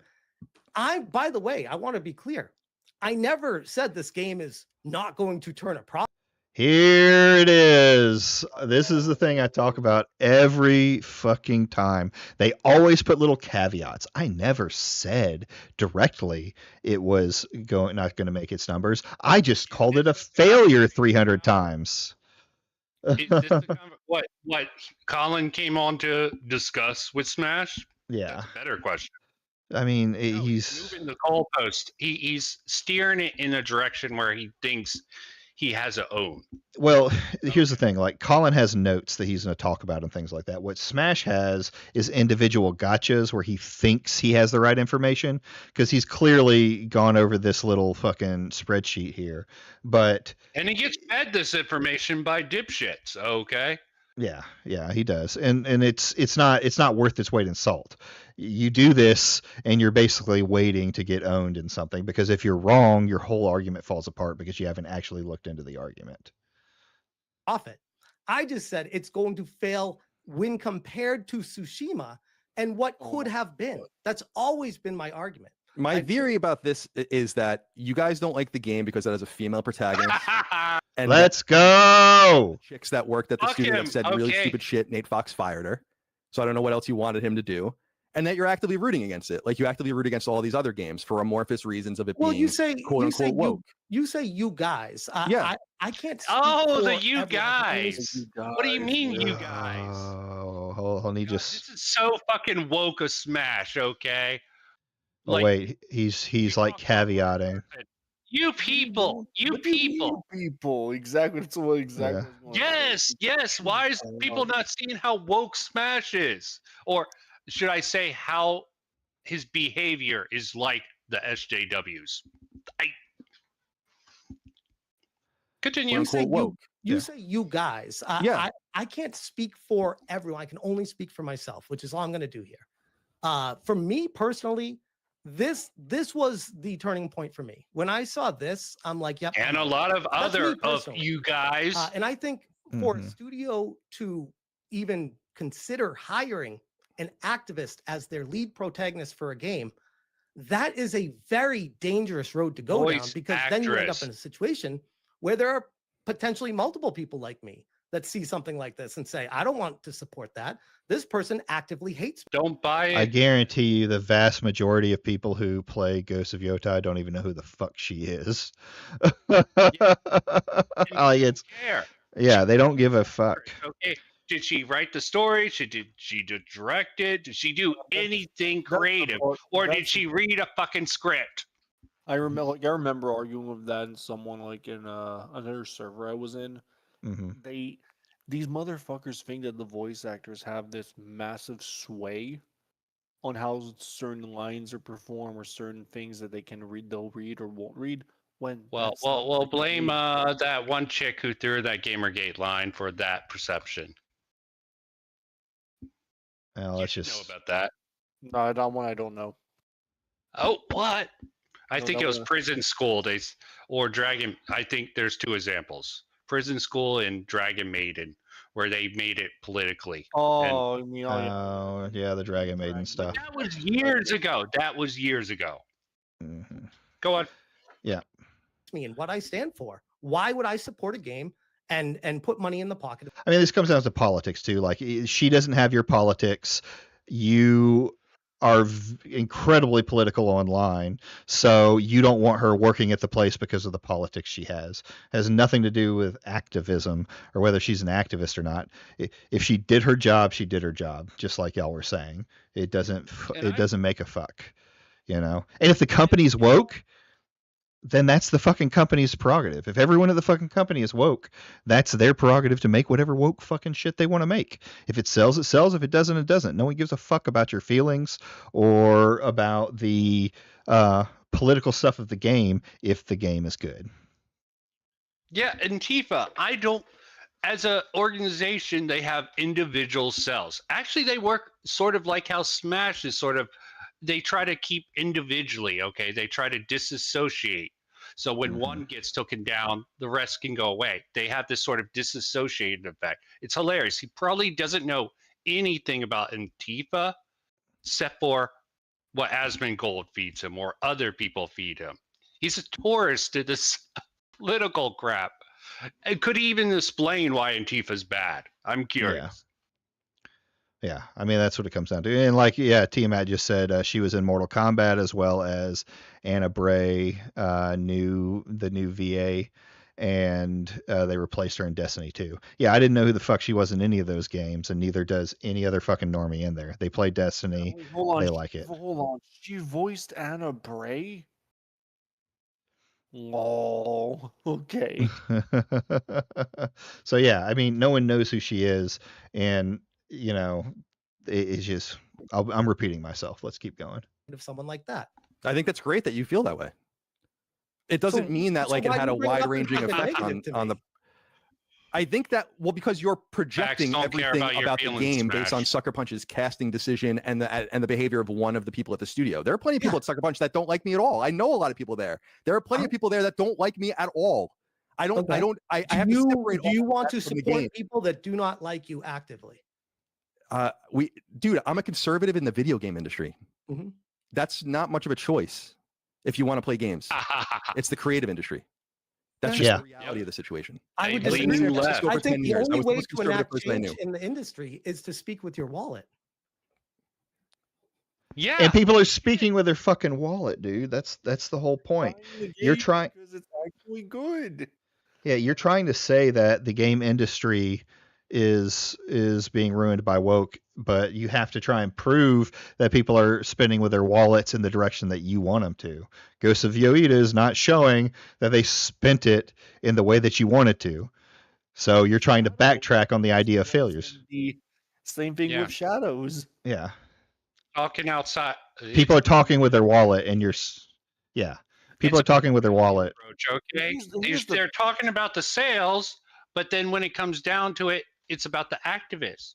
Look, I don't Mhm. like activists either, but Smash, you're activists. Get over it. Well, you can be an activist and be You a can just different person in associate your from your job. activism. It Yes. doesn't have to be that way. You So can't do anyway, a separation. This is the part that's also annoying, is that I want people to speak with their wallets. At this point, I think when it comes to the gaming industry, I think that's a battle that we lost a long time ago. well, yeah, Because it went. people just buy shit wherever they want, and they'll spend their money on microtransactions if they want. Oh God, Yeah. whales like Giga Bear Panda fucking ruined the industry. Well, yeah, I mean that was you're right. That was a battle we lost a long time ago. I think he's just a gotcha. Well, He totally simped for fucking whales when Grums was coming under fire. Oh, those whales. yeah, the whales that spend Yeah, money, you not know the. You guys not know about the whale speech, the worst speech in history. They Oh, kept yeah. trying to say Kim Belair's speech was the worst. I'm like, no. No. The whale speech was much worse Yeah, than yeah. Kim Belair. Well, you'll have to send it. I'll have to take a look at that. Let's keep going though. Yeah, I agree. Speak with your wallet, but don't project onto you. It's obvious, dude. You guys are you're so wrapped up in this culture war over this game, and can't back up and see the forest for the trees. I'm sure you guys cost, and not only you guys, but other people that were offended by it, cost the game, I don't know, tens of thousands Probably. of copies sold. Certainly, it would have sold more copies and did more if the casting was different. But you're And saying people weren't upset you guys caused it to not sell. But what about the people that we did? He didn't say they didn't cause it to not sell. He said you may have hit a couple thousand copies off of it, right? You have an effect. The internet has an effect on it, but it didn't Like ruin this fucking game. the whole fucking KCD2 when that shit came out, when Yeah. fucking Revs the Shih Tzu was trying to say, there was refunds and whatever, and when the actual sales came out and the numbers came out, it was like just maybe like 1,000 or something, like 10,000 or something like that, out of 1 million on day one. Can't he go back Yeah. to defending lolicons? Okay. Let him go back to that. I Shit. mean, he's a Christian now. I don't think that would be very Oh, Christian of God. them. Yeah. didn't Yeah, well, cause to not right sell, but bullshit. people just that don't watch YouTube that saw this and were like, why did they put a female protagonist into this game? I doubt there's very many people who watched Oh, any of this and saw this chick and were like, why did they put her in a game? Like I said, most normies don't pay enough attention to what's going on. but we should. Like I said, want you guys to pay attention to this section. Okay. Smash brings up this woman point. Okay. Okay. I just want you to pay attention to that. Caused Yeah. it to not sell. And let But it what about continue. the people that we didn't cause to not sell, but people just that don't watch YouTube that saw this and were like, Why did they put a female protagonist into this game? I don't want to play that. What Why about wouldn't you, what's the big deal about that? the game was based off of Jin Sakai, a story with a male lead protagonist in feudal Japan that people fell in love with. Why would Sucker Punch change it to what many people would say Smash the narrative isn't beating and the gay especially during the allegations. peak era of, I guess you'd say, wokeness or whatever you want to call it during the pandemic? Did you play Ghost of Tsushima? I did. One of my favorite games of all time. Love it. Oh yeah. How the fuck would they continue the game? Jin Sakai. Or are you Norton Simons? Pause it. Would have been amazing. I don't. So you wanted a direct sequel to the Ghost story that was wrapped up, especially with Iki Island and all that stuff, as opposed to jumping forward. Yes. Yes, I did, and I know a lot of people that did. Okay, my God. I don't know. I really don't know how the story would continue from there. The story's over. He's wanted. Oh, I don't even want to. I don't even want to spoil. Writers write stories. They create the story. No, I'm here listening to it. What were you saying? He's saying pause it. I was telling you to pause it. Yeah. This motherfucker is so fucking stupid. The games don't even take place in the same time periods. Yote literally takes place 300 years after fucking Tsushima. But there were some people Smash knows who wanted it to be here's the thing, Jin Sakai. The whole point of the fucking Ghost title of being a ghost is that anyone can be the ghost. Nah, not anyone. You have to have dedication, okay? Yeah, but that's not. You can have dedication, but the whole point is that basically anyone with enough dedication can brandish the title of the ghost. Yeah. This guy is so. If they earn it, okay, they have to earn it, man. Very conservative. Pull yourself up by your bootstraps. Yeah, and that's not very feminine of the women in Japan back then. Like, this guy is stupid. He did not play Ghost of fucking Tsushima. Let alone Yote, if he actually thinks that, what was that Jin Sakai story? They were already on this narrative before the game even came out. Of course, they were set in their ways. They can't fucking backtrack without a fight, at least. Well, I think. Well, it was this game. Why did you take it away from him? Why did they replace Altair with Ezio in Assassin's Creed 2? Yeah, they're claiming ownership of these IPs, but they're not establishing. Like, I don't claim ownership of. I've been a long time fan of FromSoft.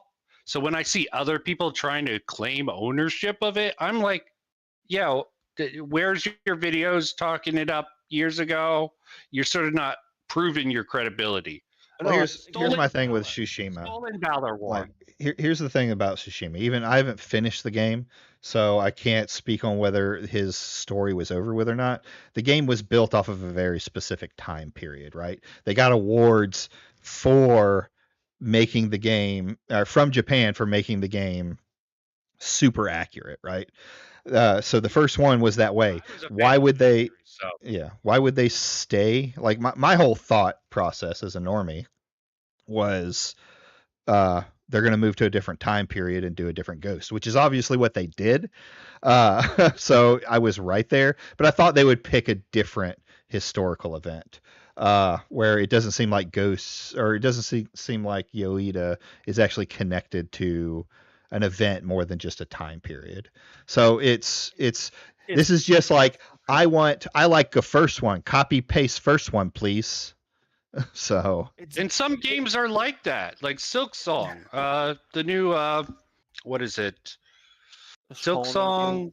Hollow Knight. Yeah, Hollow Knight. Hollow Knight, yes. Okay, it's getting criticism that it's just more, but they also have a female protagonist, so never mind. But again, it's basically what I'm getting is with Ghost of the Ghost series. Honestly, they're basically doing Assassin's Creed, but they're mostly focusing to the Japan area and the Japanese time period. Yeah, but why did they have to go with the woman? The woman, why not a gay? That's what Smash is arguing for. Yeah, we pretty love much. the gay. We love the guy so much. You didn't like Yasuke. Unless it's you didn't like Naoe either. They didn't like Naoe either. No, they threw her in the trash compactor. They did the fridge. Woman in the fridge trope. side. And the worst part is that Naue was actually probably like the best part of that, like one of the better portions of that game. And if you actually Yeah, she put was her the in, stealth portion of that, while Yasuke was the brute, which and seemed not a little just that, weird. it- For the, All right, and not let's just that, let's it- get back focused on or the whatever, yeah. on Smash. But yeah, I get what you're saying. I could give you the same pushback saying, I don't know how you'd write a story 100 years in the future throwing a chick in there. Like what kind of argument is What that? is the? Well, it's a. I want to go back to the chick thing. Like, what is the problem with it being a woman? Because it's a fantasy. It's not supposed to be historically accurate. Let's go back even further than that. Why did they need to put a girl into it? I don't know. I guess it was a creative decision. Oh, I don't mind exactly. one way or the other. Exactly. That's the problem I have with women it. tends to have better asses and breasts. I don't So, know, you guys. I've played a couple hours of Ghosts, right? And I've already ran into like 2 or 3 strong female characters. The only difference is they aren't the protagonist. So Did you get the lesbian relationship? Did you get to that yet in the original game? no, I hadn't. Relationship. Yeah, I know, and you can go into things about the Japanese and young boys and all those posters and stuff like that. But it's creative decision. He's mad about a creative decision in a He's mad that they put a whammon in the game. whammon. I mean, they yap a lot, so I don't know if I want that reminding me while I'm playing. But there's a lot of people who love playing female I protagonists. think I'm starting to be sympathetic to what Smash's point of view here. I mean, why do you think I write characters? Wiping one of my main lead is a woman, so yeah. That's because you're woke. Hey, War is the one who puts us chill, not you, Simon. Yeah. You're just holding us out. Let's continue. All right. And I was like, you know what? I still might be open to it. Because maybe the If your first thought is the protagonist is a woman, that says more about you than it says about the writers for it. Like, I'm still amicable. Like, I still could be for it. Okay, yeah, there's nothing we know about the story besides the female protagonist. That was what came out first, and instantly it was like, oh, it's a woman, pattern recognition, confirmation bias. But game doesn't go and they dropped the Charlie Kirk shit real quick. That was funny. overboard nature. But as soon as I saw this post from her, I was out. But that's just me though. I don't speak for right. That's everyone. just you and a select number of other people. That's great. No one's saying you can't feel or don't feel a certain way about it. I think what a lot of people are confused about, and people could call you a retard though for thinking it. What I'm certainly confused about is the Don't hate insult people with and actual this mental energy that you have put disabilities. towards Mike. disliking everything. You're talking about my people, so I'll use my word. Hey, you have the R pass. People as well. I'm talking about my people as well. Okay. And myself. Yeah. Sorry. It comes off to me as touristy. If I'm being just perfectly honest with you. because I don't like what you like. It is. Yes, call them a tourist too. Let's fucking go. I like this calling guy more and more. I loved Expedition. He's also a political tourist. Yeah. Best games I've ever played. I fell in love with that game. It was amazing. I just finished Silk Song. Sure you One of did. the best games I've ever played. What does that have to do with Ghost of Yote? What does it have to do with saying you hate everything? how I'm like, many no, I hours- don't. I just gave you How examples of many games hours I does he love. have on Silk Well, I- why is your YouTube channel covered in all the things you hate then? It's covered in things that This are is interesting. to me. hilarious. There's things that I hate, things that I like, things that are something curious to talk about. That's my YouTube channel. That's always been my YouTube channel. Yeah, I don't know, man. He has finished games. The interesting thing about how this all seems to work is people that don't understand who someone else is, oftentimes they just hear the negative stuff and then they I get the do. perception of, oh, I fucking do. Hold I've on. watched a lot of his shit, Hold on. and Oh, I hate this God. part the most. Wait. How many wait, brain wait. spells have you lost due to that? Let's see You're- here. If you're you're going to judge somebody and look at their, like, how could people just judge me? How could people just absolutely judge me and say I hate thing? Abused homicide. Yeah, broke, fired. Go over it. Shield for Yote, fired, disaster. Is he? Okay. Play the- that's I mean- all that guy is. Because they don't actually research and find out, oh, actually, he's multifaceted and talks about a lot of different things. And I found him Oh, because what of if something he brought hated, up you but he actually talks sort about of things that he are loves too. giving Grums a pass for a I scam, looked at your or YouTube channel. It was that you all, gave I mean, I'm sure there's things on $10,000 there, but to it the was retro all crap. just the same shit. The It's same not shit? really about, it's really not about like, I would love to see, do you do like deep dives into games and like I play used games to. with people and like Nope. talk about the games you No. play? And No. or is it about everything that you hate and like On- the no, next on my woke games- thing and on the my woman games- or the, didn't 8 you years like, ago, or top like, 10 didn't you call Oh, hey, hold on. T-Matt's got something for us, but I will ask the panel, how many games have you completed this year? I will tell you the truth. I don't complete a lot of games, and that's because I have a family. Is But- Tiamat asking us to show our gamer cards? Is that what? Yeah, that's what he's asking us. Shadow. I basically played close to 100%. I still need to finish the DLC because Crossworld came out. Crossworlds, I'm on the verge of actually 100%ing it with all the achievements. So that's another one. Fuck. What else did I play recently aside from that? I was big on Dragon's Dogma, but then the DLC. Okay, let's not get sidetracked by TMI. No, it's fine. It's a good. No, but this whole thing of him. But no. if Tiamat wants to ask people to show their gamer cards, buddy, wrong panel. Let's talk about like the almost 1,000 hours I have in RimWorld and other things like that. My thing is I don't complete a lot of games because I play a lot of forever games, so I may pick up something. That's why. And I play a lot of Souls-like games, so I mean, Yeah. and they get Right. difficult. I just have I to hit play walls. games Mhm. until I get tired of them, and until a new thing comes out. Yeah, I just got distracted from playing my current game rotation with the next Fest demos. Yeah, there's always something that comes up. There's always a new game. I've been off a stream. I've been like headstrong into Digimon when I do play. The last week has been all D&D stuff because my campaign starts Sunday. And now there's Dying Light the Beast as well that I actually want to pick up at some point. Yeah, I have so many games I want to pick up. All right, let's keep going. Tales of Kenzera Zao woke because it had black people in it? No, I feel like Tales of Kenzera Zao got caught up in the crossfire of a situation. I actually feel bad for Yes, Abu and Bakr. on a Yeah, he defended the guy who called him a spear chucker. Weren't you part of that group who kind of got caught in the crossfire in the first place? Weren't Yeah. you part of the people taking shots at it? Yes, and he defended the guy who The spear was chunker rather guy. spear chunker guy. Yes, debate with Mike Hollow, Ryan, Roger, Athens, and SmashJT. And I will Mhm. never forget this. Even Jada Concept wanted to call this motherfucker out on one of his streams. He wanted to come on one of Hypnotic streams to call him out, but Hypnotic was trying to dictate the terms of what he could say so that what he could and could not say, so that he could come on the screen. So yeah, these guys are a bunch of pussies, man. They try to dictate the terms of what you can and can't say. And I can respect Smash for this particular thing. It's a one-on-one. He's being a man. Yeah, he wants to be. He wants to have a man. Let's keep going. Is there black people in it? No, I feel like Tales of Kenzera Zao got caught up in the crossfire of a situation. I actually feel bad for Abu Bakr Salim. Good dude.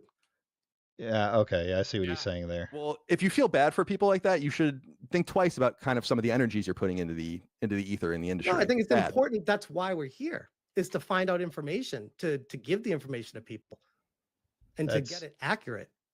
Yeah, to get it accurate. But and that's you why I wanted to come on to don't. let you know everyone in the industry knows that the gold standard of numbers is Circana. Doesn't mean and yeah, everyone knows that. Everyone subscribes to it. Did you buy Tales of Kenzera Zao? Or Yes. was it you bought it like, with money? Or was it I don't get gifted? anything for free, dude. I buy all of my games. You bought it Yeah. and you played it? I platinumed it. Okay. I don't get anything. That was the other thing I really liked about it was when you made a video about me and you used the thumbnail with the shill in it. You're calling the person who doesn't get anything for free from anyone, who accepts no free games, no early access, no travel, no preview events, no listen to how you hardware, talk about no stuff. anything, and then saying I'm a shill, but you like for what? Listen to how you talk about Circana and defend it. So if something is objectively true and one defends it, they're a shill for it. I don't believe that Circana is objectively true. That we talked again, circular argument here. We Facts talked don't about care how about your they allow these feelings. state You're a numbers postmodernistic indirect and make it seem dipshit. like something's better than it is, and then far afterwards go back and correct it with, oh, actually it was way further down than it was because now we have all these other ones that were above it. Again, I'm going to say that would only be a point if they were dishonest with the data at the time, but they were letting everyone know they only had X data. So this is the data. Transparency. You're arguing something you lie about. You Actual said data being it's already dragged the from. 18th best-selling game. I don't see any asterisks here. I don't see you telling people that. You just, I mean, by your own definition, this is misinformation. So you want me to have an asterisk in it, and it says, "Ghost of Yotei is the 18th best-selling game in the U.S." When not counting Nintendo digital games, expansions, DLC, microtransactions, and non-major PC storefront. Like that's the asterisk we have to put in there. If you just look at the data, it says all that anyway. That's what I mean. To my point, that's why I can't trust Circana, because there's too many things that go into it to use that as the gold standard. If only you applied the same knowledge or the same idea behind physical sales, that it can't be trusted because there's so many things that go into it. I know. It's almost like it's almost like the numbers only matter when you can skew them in your favor, but when the numbers say something else, it doesn't matter. Then you can't trust them. Yeah, calling people shills is as bad as Gripter. And I'm not fully convinced on the he plays games thing. I know I can see some games he's played. He played the big boob game, the Gooner game. Yeah, even 5 years ago, he took a pivot into drama with Destiny FOMO. He fought with he was actually sort of in the right against Tipster, but Tipster's a simp. Mm-hmm. Well, yeah, and he only plays popular slot though. Right. He has his Steam page, which is clear open, you can see everything, is fucking dead. And he does play games on his Steam page because the popular one that's on there that he has 60 hours on is there. Otherwise it looks like his kids play games on it. So maybe he does on a console, but he doesn't show any of that. I don't know, dude. I don't know what you want me to tell you. It's like you don't want to hear like what I'm saying. It's just, it is what it is. You can believe it or not. What I was trying to say earlier to you when you interrupted me, which is fine because I think we have a little bit of a latent connection. I'm not offended by it. Was that like part of the fun of getting the Circana numbers or the MPD numbers back in the day was trying to plug in the things you did know to try to figure out what you could figure out from the charts. And we already did that. We have numbers for Sonic Racing. We have numbers for Metal Gear Solid. We have numbers for other things, Silent Hill. You can put the numbers in there and figure it out. It's just like, it just seems like you want to disbelieve. And I'm just telling you, not everything is a conspiracy. Not everyone's out to get you. There's literally nothing, there's nothing in it for them to misrepresent the data, because if the data is wrong, then they don't have jobs anymore. If the data is wrong, no one will trust them. Don't you understand that? If they're lying about the data and that is found out, that is such a major controversy in the games industry and would be a huge problem, would swallow that company up. But the exact opposite is true, that they have to be incredibly accurate to have a business that's going for so long. It's the beginning and the end of it. You cannot trust it enough. He's still holding these like these are some kind of gotchas. They're fucking not. I believe it, but it's true. So spreading, FUD about it is kind of lame, because there's so many other things to attack. It's the same thing with the wokeness argument about, oh, this is woke and that's woke. It's like you're missing the forest for the trees, like to attack and like really rally around certain things that make more sense than everything. Everything can't be a problem. Target. Let me ask you this, and I guess because we're kind of been going for a little bit here. This is kind of didn't even go for an hour. I had for it, and again, thank you for this conversation. I think it's been very beneficial for everyone. I disagree. Stream started. This is from Matt Piscatella. Oh, it's funny to see him get smacked down. Well, yeah, it's beneficial for people like me who come on here and watch it, but I don't think it was beneficial for the industry at large. Smash isn't taking in anything that he's saying and thinking about it. The only thing this was beneficial for was to basically take even more of a shit on Smash. Yeah, that's the benefit. This is the man we're supposed to trust with facts. He says, Never ever let facts. Oh get in the God, way this part. of I saw believing this one. What you wish. Oh, you saw this? Clip. Yeah. Yeah, I've seen this clip. Okay. You have to be an absolute brain dead moron to take this seriously. Some of the most autistic people in the world would understand what this means. Like, you could have no social recognition of stuff and understand that this isn't one for one. Now let's see what he says to Smash. Or what it was, yeah. Yeah. If you believe you can fly, you go ahead and touch the sky. Yes, so factual. Yeah. Yeah. That's the guy that you want us to. You realize it's sarcasm making fun of the people about SmashJT, right? No, I don't care. You what it understand is. that that's what he's doing is making fun He of doesn't the people that care. are What making it fun is. of When I read this, I don't care what it is. When his friends make edgy jokes and people criticize him for it, like the spear chucker stuff, he'll defend it. But this guy, no, he doesn't get it. It has to be He's in a serious. privileged position. Yeah, he's in a privileged position. It's like when it's out of Rules for context, me, not for thee. I agree with you, Tiamat. This is not sarcasm, even if it is obvious sarcasm. Yeah, it's very obvious sarcasm and making fun of anti-wokers for not believing in facts. I mean, it's the you go back to like SJW times and stuff like that where facts don't hurt your feelings, blah blah blah blah. When people used to make edgy jokes and they get pissed off at it. Yeah, so same shit. Facts don't care about your feelings, but apparently facts do hurt Smash's feelings. this is supposed to be the gold standard, and this guy says, "Don't let facts get in the way of believing what you wish for true." He's making fun of you, dude. He's making fun of you. Do you not? Holy shit! Do you not understand that he's making fun of you? It's a self-tell. Like you have to be absolutely conspiracy brained to say. This is why I say I don't think Smash is malicious. I already made a post about it. I don't think Smash is malicious. I think he's just really, really dumb. Like, retarded, man. Yeah, he's absolutely retarded. He just doesn't understand.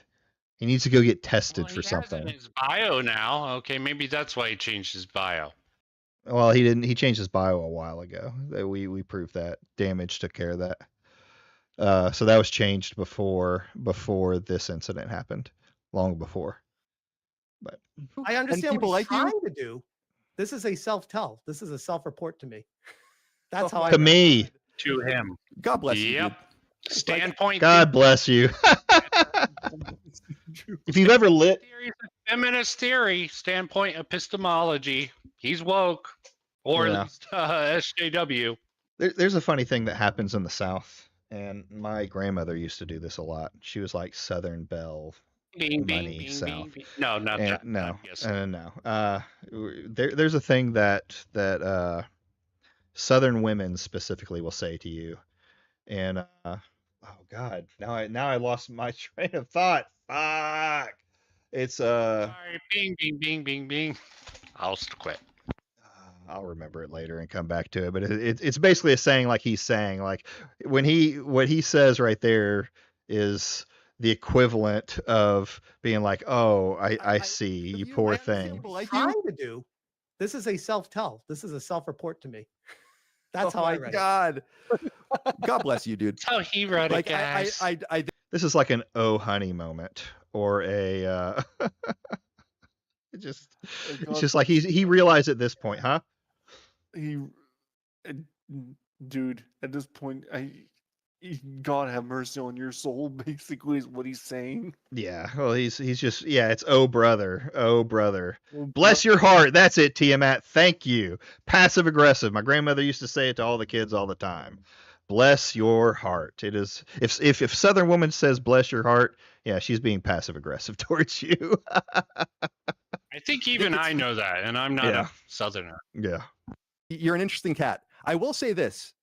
I don't know all the details about your situation with Alyssa or whatever, but I'm a freedom of speech guy and a freedom of expression guy. People talk shit about me, clip my videos, do all that kind of stuff all the time. I never go after anyone. I don't know the specific details of your situation. It has nothing to do with any of those things. I think people are really hard on you for a lot of other things. This is the specific problem I have. is nothing to do with any of the other controversies that you have. It's specifically about things that I know are true that we shouldn't even be arguing about because there are so many other things that could be argued about. And instead, everything becomes a point of conflict. And it's bad. It's bad for the industry. It's bad for gamers. It's bad for everything. And I feel like you guys, and again, I say you guys, people like you thrive on this sort of energy. It's always content about other people, other people's opinions, random amorphous things, but never about the games. Never about playing the games, never about enjoying the games, never about streaming the games, doing content about spoiler casts and review discussions, anything like that. It's never about the games. And my suspicion is it's never about the games because that's not where the traffic is for you guys. So I think that actually the people that have a lot riding on keeping this sort of facade going are content creators like yourself. That's why I wanted to come on, because this specific thing that you're talking about is not true. Your audience can believe it or not. I have to look at the chat later and see what they've had to say, but it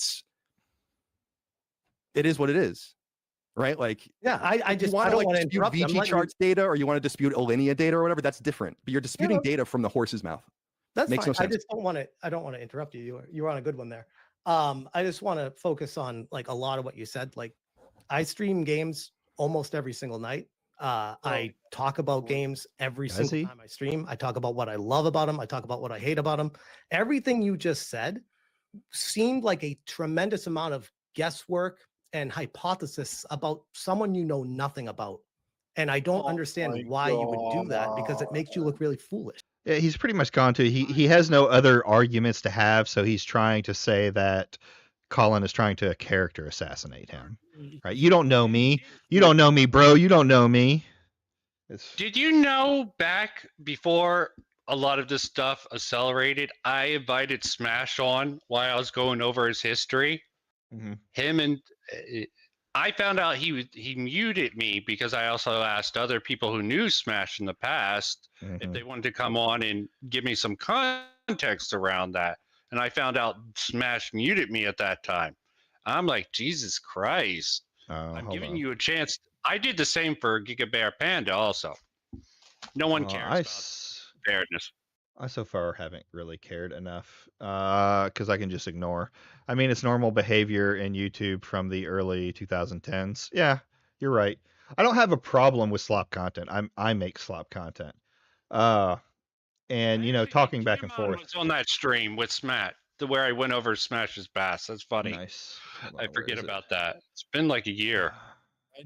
I just wish honestly that a lot of these like outreach farmers, if they're going to outreach farm, then they should just outreach farm about shit that actually is worth getting outraged over, and not make like your man Fortanga plays. He does a good job of outrage farm over real things. He actually, exactly. Like he shits on Nintendo on a daily basis nowadays. Probably more than it deserves, but I don't know. Probably more than it deserves. But again, it's Nintendo funny. Does actually deserve to get shat on a lot. They do. Same thing with Xbox. Same thing with PlayStation. The fanboys who are stupid. But for fuck's sake, man, to the point where you have to manufacture outrage and just kill whatever enjoyment people get of a video game.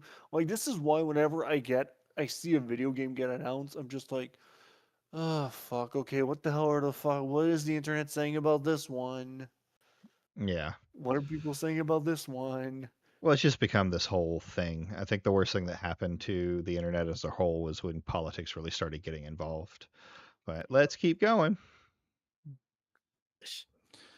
Last videos breaking massive layoffs at Ubisoft. Yote next video, Yote flops. Next video, the gamers woke revolution crashes. The next gamer, Microsoft has no clue what gamers want. The next one, man wins women's only Fortnite tournament. The next one, now they're saying Twitch CEO Dan Clancy did nothing wrong. The next one, TwitchCon streamers PC infected by massive virus. Like, where is the game? I'm not seeing anything here. There's no like I'm scrolling through your shit. Like I see nothing about any games. There's nothing about a single. There's nothing about a. I'm calling you out here. There's nothing about a single fucking game on here that you've played. Like where is the content? I'm also calling you out. Maybe you should watch them to find out.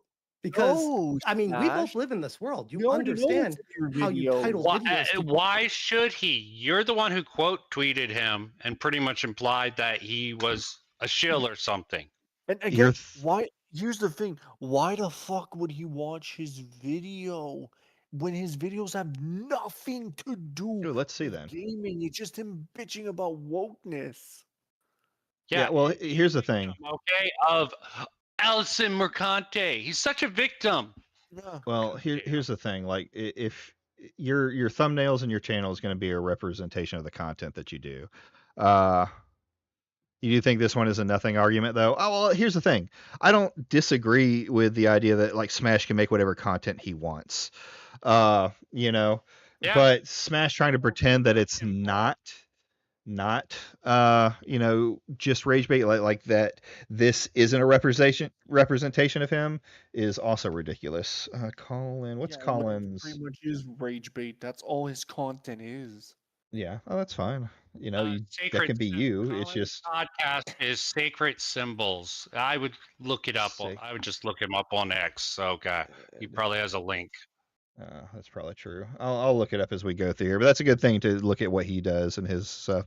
Pretty much everyone just plays games live and make content about something else. Yeah, that's usually kind of the thing that it goes with. He also has The Last Stand. Okay.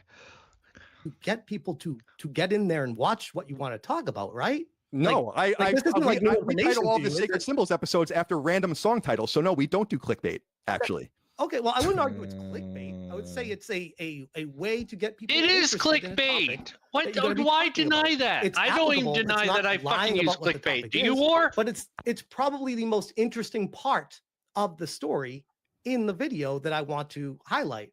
But I talk about many things in the videos. What I think is true is that you wouldn't be able to do what you do if you actually talked about the games. Facts. Again, where are you getting that from? Yeah. Your stats. It's your fucking stats. I watch your content. He's right. My God. This is the part. I'm not even going to go on a rant. I'm sorry. You've been so quiet. You take your time to rant if you want to. This is the part I wanted to rant about, but like, I don't know, man.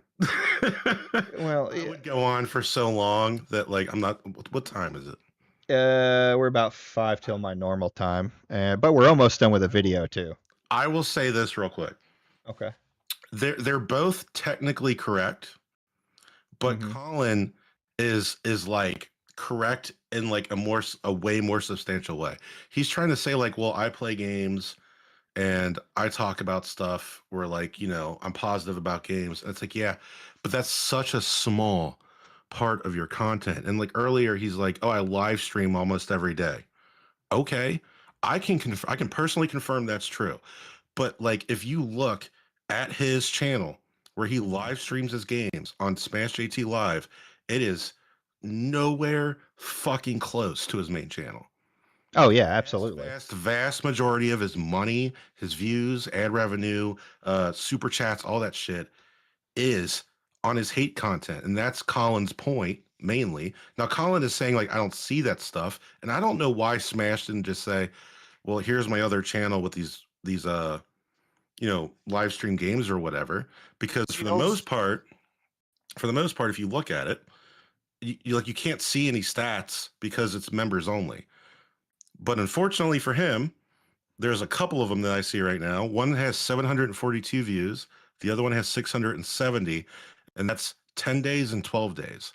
Now compare that to his main channel. He's just like fluffing the bullshit.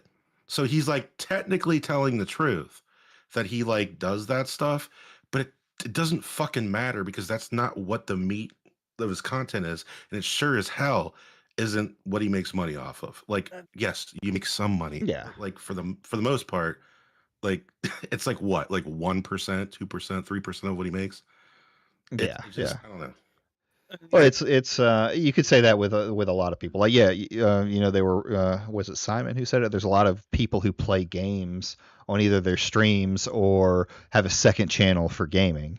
But usually, you're right. The meat of the content is going to be the meat of the content, and that's the thing. And this is what annoys me of these idiots is that these motherfuckers, the only reason why they still have an audience is because their audience is perpetually outrage and have a victim complex. And as I've said it multiple times, the moment that their audience gets bored of them or stops being outraged, they won't have a fucking career to return to. Their careers is pretty much dunzos.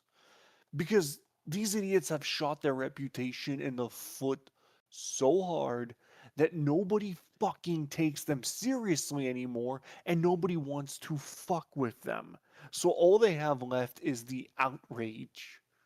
And eventually that's going to fizzle out as well.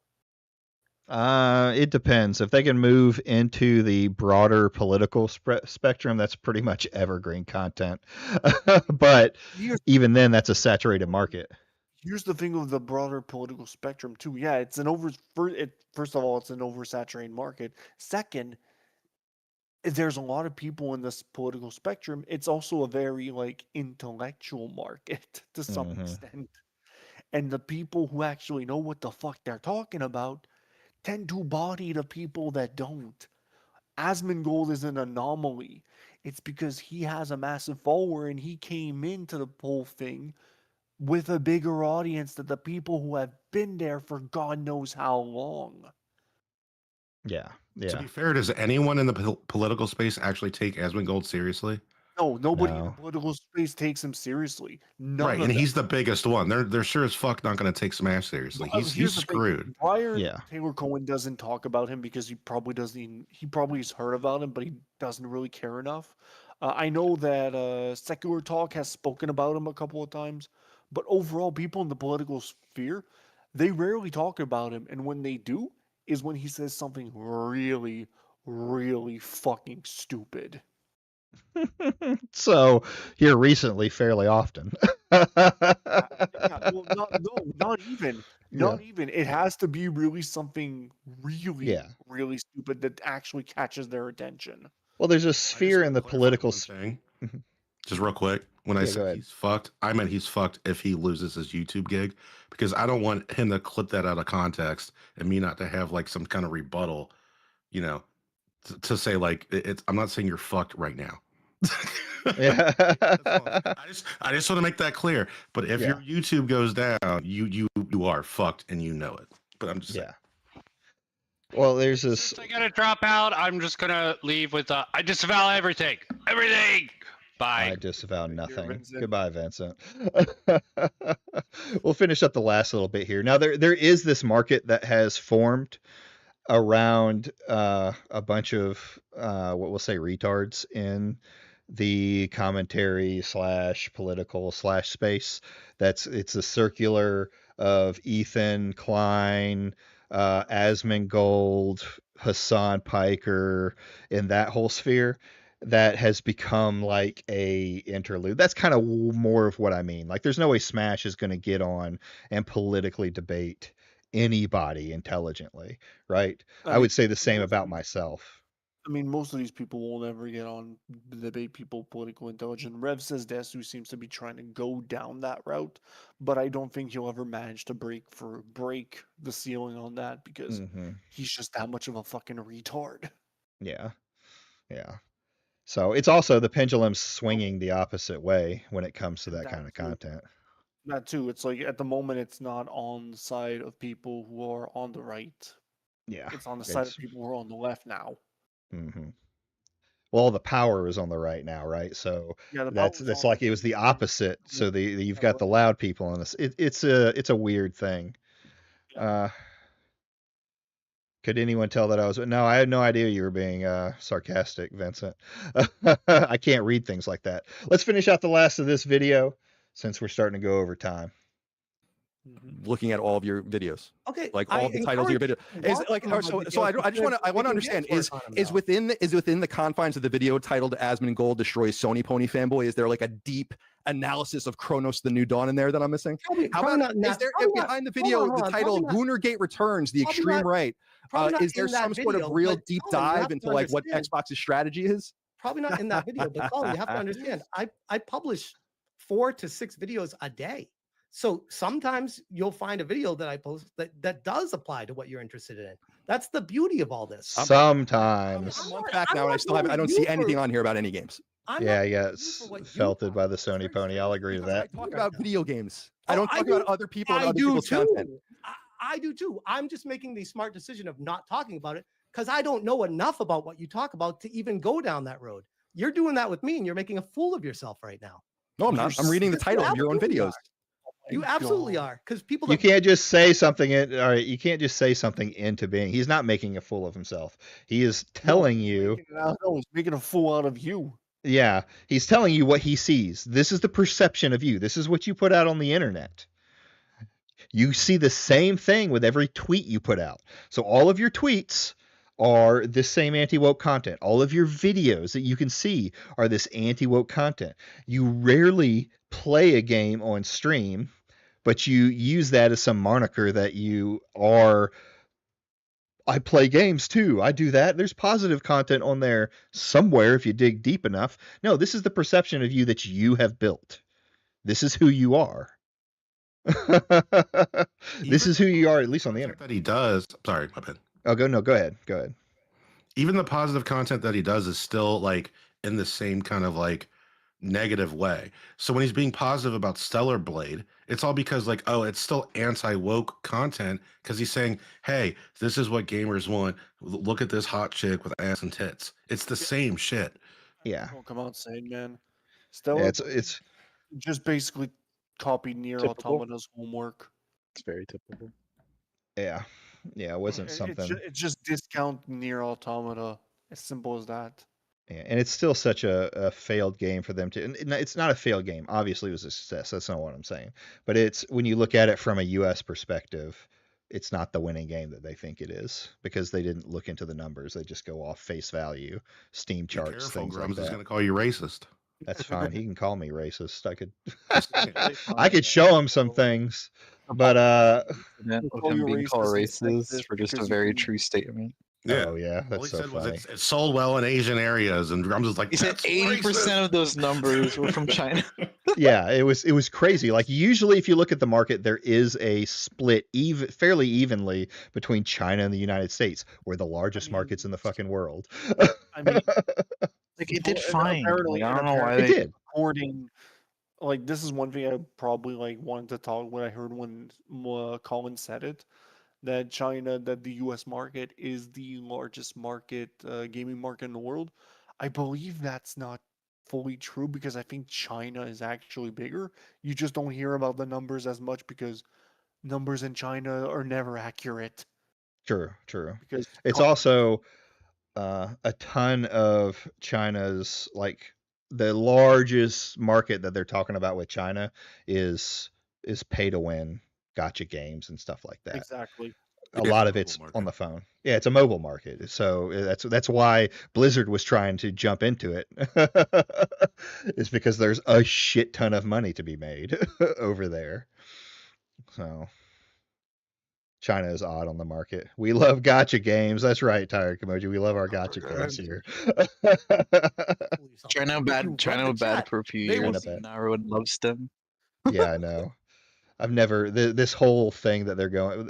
That's another subject. This whole thing that they're going for, where like they're happy that countries that own the businesses like fully like China does. Nothing happens in China without China's say. Same thing with Saudi Arabia. Nothing happens in Saudi Arabia without Saudi Arabia's say. Is good for the gaming industry.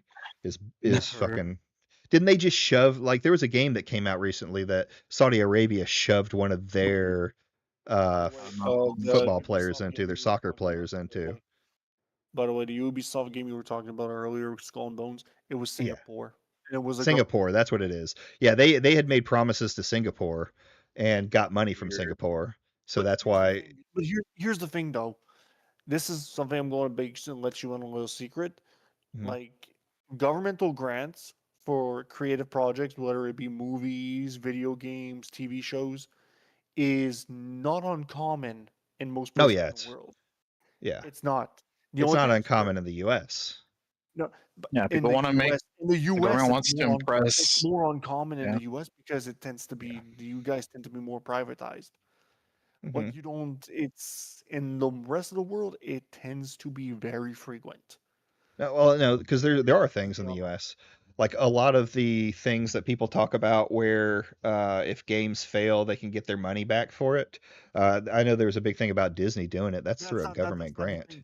That's not government grants. That's usually that's in like the insurance companies that cover for that. You said.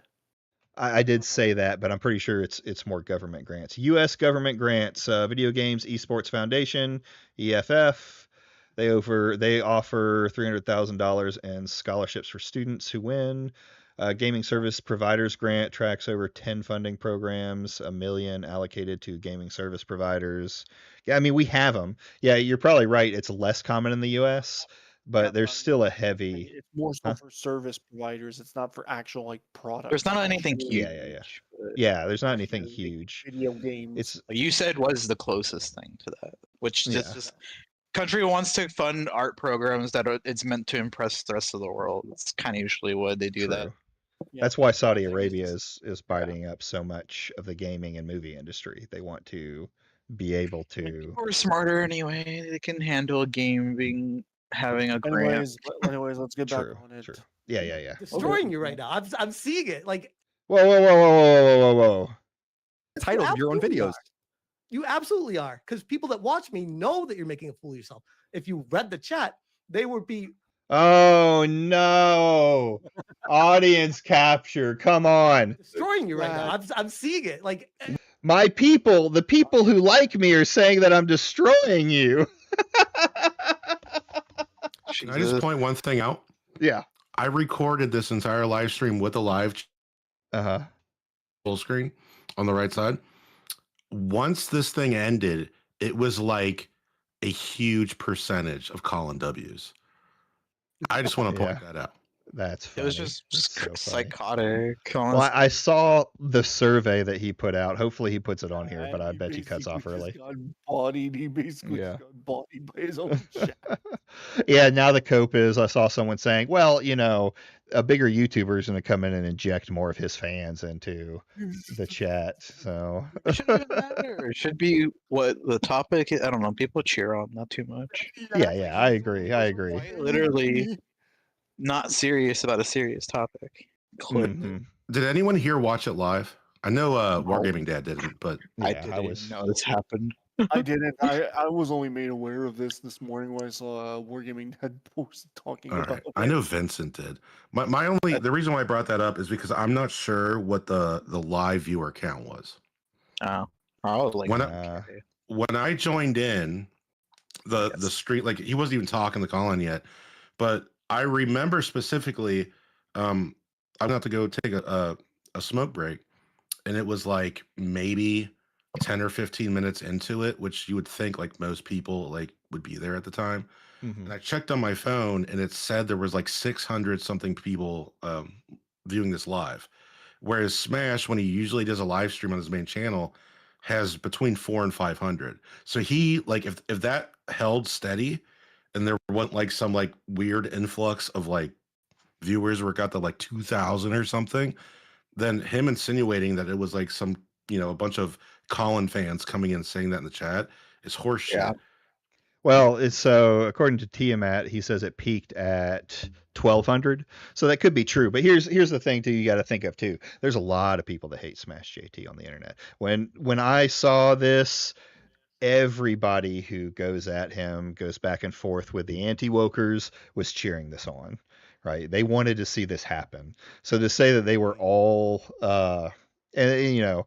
not saying that there wasn't an influx of people that obviously hated Smash or that it wasn't Colin's people, but there were a lot of the people on the internet that were wanting to see this happen. So, Colin left, most left after voting it down. 300 is usually who is then RTU was watching it. So yeah, I mean, there's definitely an influx of people who don't like Smash. I 100% believe that. But it's still funny that he's looking at his chat and being like, "Oh, look, they're saying I won." Well, here's the thing. I will admit that it's possible, like entirely, because he says it's 1,200, that a bunch of like anti-Smash people showed up. But he's pointing out that his chat is like all about, is like massively positive about him. Now, I wasn't really paying attention to chat until this whole thing was over, because I was just like dumbfounded by the whole thing. You should give it a down, bro. Give it a thumbs down. I'm gonna go. I need to go back and see what the recording shows in chat. But all I'm saying is he says his chat, like he's insinuating the whole time, has been like all positive about him, and it's like, okay, well, if you had this influx up to 1,200 of all these people that support Colin, then you should have had the same type of reaction that you had at the like literally the end of it. Like as soon as Colin's like feed goes away, I looked over at chat and it was like, I don't know, like 80 to 90% Colin W's. Gotcha. Yeah, you would expect if it was at this point point the whole time. Yeah. Or basically the whole time. Like once that influx came in, it would have been that way. And this is the end of their conversation. So it wouldn't make sense to me that like it was positive for Smash mostly, but then as soon as he leaves, all of a sudden it's not. Yeah, yeah. So I have to go back and look. I'm not calling him a liar, but I'm gonna go back and fucking look. If I catch him lying, I'm gonna pull up this specific clip with the chat right next to it. I'm gonna be like, you fucking liar, but I'm only gonna do that if he's actually lying. Yeah. Fair enough. Yeah, that's also true. Wizards of the Coast joins extremely controversial trans strategy. Within the video, after you click on it, what you'll find is an expose about BioShock. It's just that you're hiding it behind things that really want to click upon. That's probably in the BioShock videos that I cover. See, that would make no sense. That would actually be clickbait, what you just described right there. But anyways, this is kind of circular. Anything else before we wrap it up? No. You're an interesting character, I'll tell you that. That's code for I think you're a retard. Well, I really appreciate you joining. I know this wasn't easy for you. It was easier than you think. Yeah, it seemed pretty easy for him. It seemed like it was not much of a fight, like slapping a freaking kid with no legs. Yeah. A goddamn paraplegic on a tricycle. Yeah. Really not that hard. Smash just gasses himself up, and he's so audience captured that his, all the positive content I've seen him say before too, that like how it was something along the lines of, I get so many messages from people about how I'm helping and how I'm doing this and that and this and that. And I was like, you're audience captured. You can't just take people gassing you up. You have to look at everything, right? And that's the same thing. Don't take what people are like. If you get a ton of hate, that doesn't mean that you're wrong. Like, you need to stand by the information you're putting out, not by what people on the internet are telling you. Yep. Yeah. Appreciate your time. Thank you all out there. Good luck with your content. Be well. And I don't know. Keep on doing whatever's going on here. We'll see you next time. All right, Colin. Have a good one. Thanks again. Bye. All right, bye. So that was interesting. I felt like we could have kept talking, but it started devolving into personal attacks. And I'm like, yeah, I wonder why I didn't Smash do this for like a come at me or go at him. It was about Ghost of Yotei and the sales and Circana. And I think, interestingly enough, at the point of where it started devolving, kind of exposed that he didn't have anything, and he started getting angry at me. I don't know. Yeah, this is just absolute cope or unintelligence. Like, he's giving you the raw data and facts and everything, almost literally everything you said. Well, I don't feel like this is that. I don't feel like they're giving me the right information. Everyone who's getting paid to find this data should just give it to us for free. Like, it's not this win that he's looking at. He's not going to look back on this call and go, think about, oh, this is what I did good. This is what I did bad. Blah, blah, blah, blah. I can say for my, when I went in with, from personal experience, I went in with to talk to Atreus, right? And I tried to prepare myself as much as I could. We got into a subject that I wasn't prepared for. I stumbled across it. I think he did a better job of that. You can't just sit there and think everything you said is a win. Like, think about what your arguments are. Think of how you could be better for those arguments. Or even in my case, when it comes back to like how I became against the anti-woke, start digging into everything more and actually looking into it. Smash is going by vibes, correct. You can say audience captured, but the call-in people left the chat when it started. What do you mean they left the chat when it started? Do you mean when it ended? And here's the thing, like, you could say that it's calling people, but was it, or was it just all the people who wanted to see fucking Smash get bodied? That's another thing. Colin was trying what made it look like good clips, or what the Sony Pony Barn would like, then went to corporate talking points. No, you're fucking off base there, Tiamat. You can't. This is the same thing. You're doing the same thing that Smash is doing. It has to all be fake information, corporate talking points for Smash to be right. What did Smash say that was so good?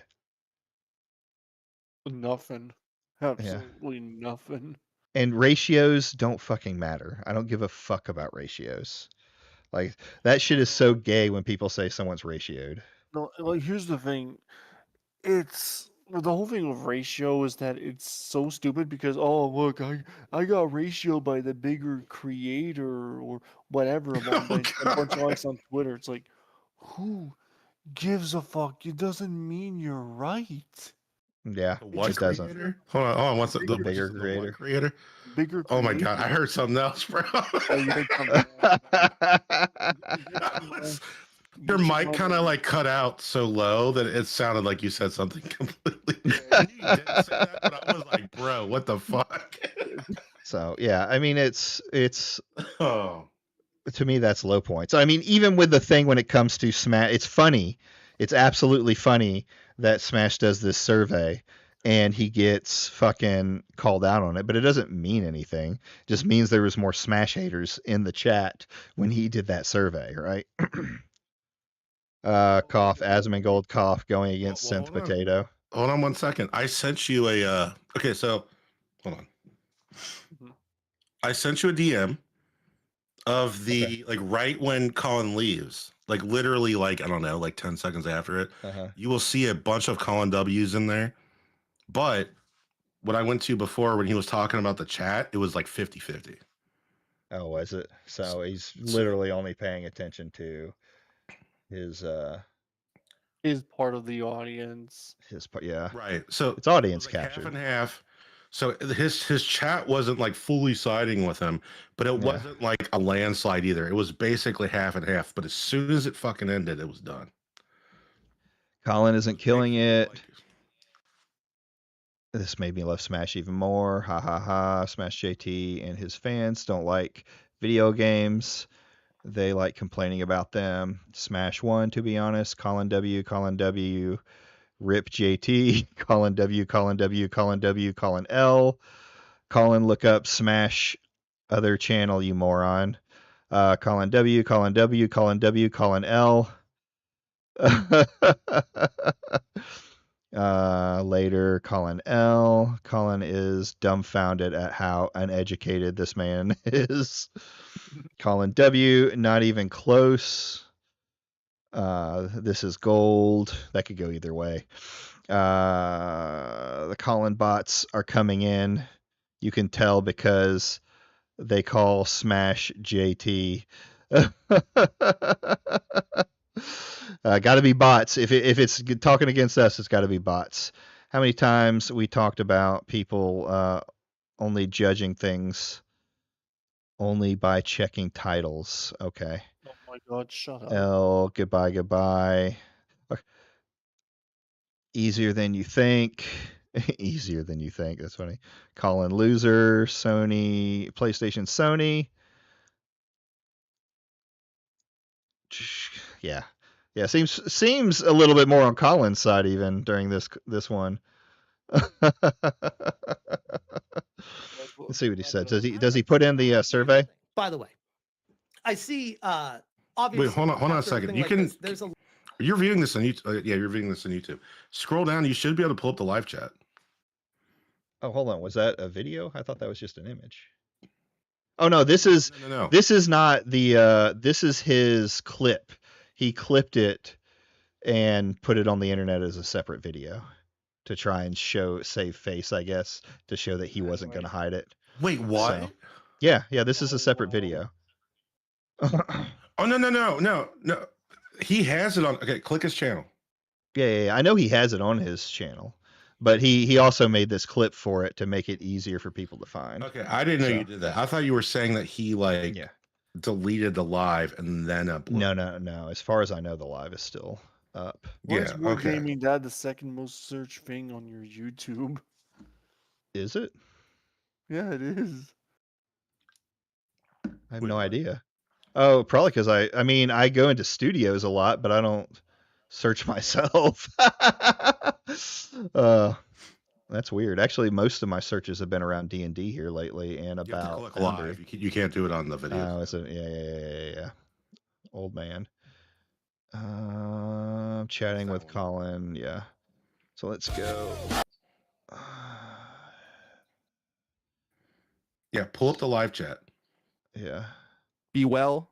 Like right at the end. It is like I don't know. Keep on doing whatever's going on here. We'll see you next time. Still, yeah. Doesn't really do it justice. Bye.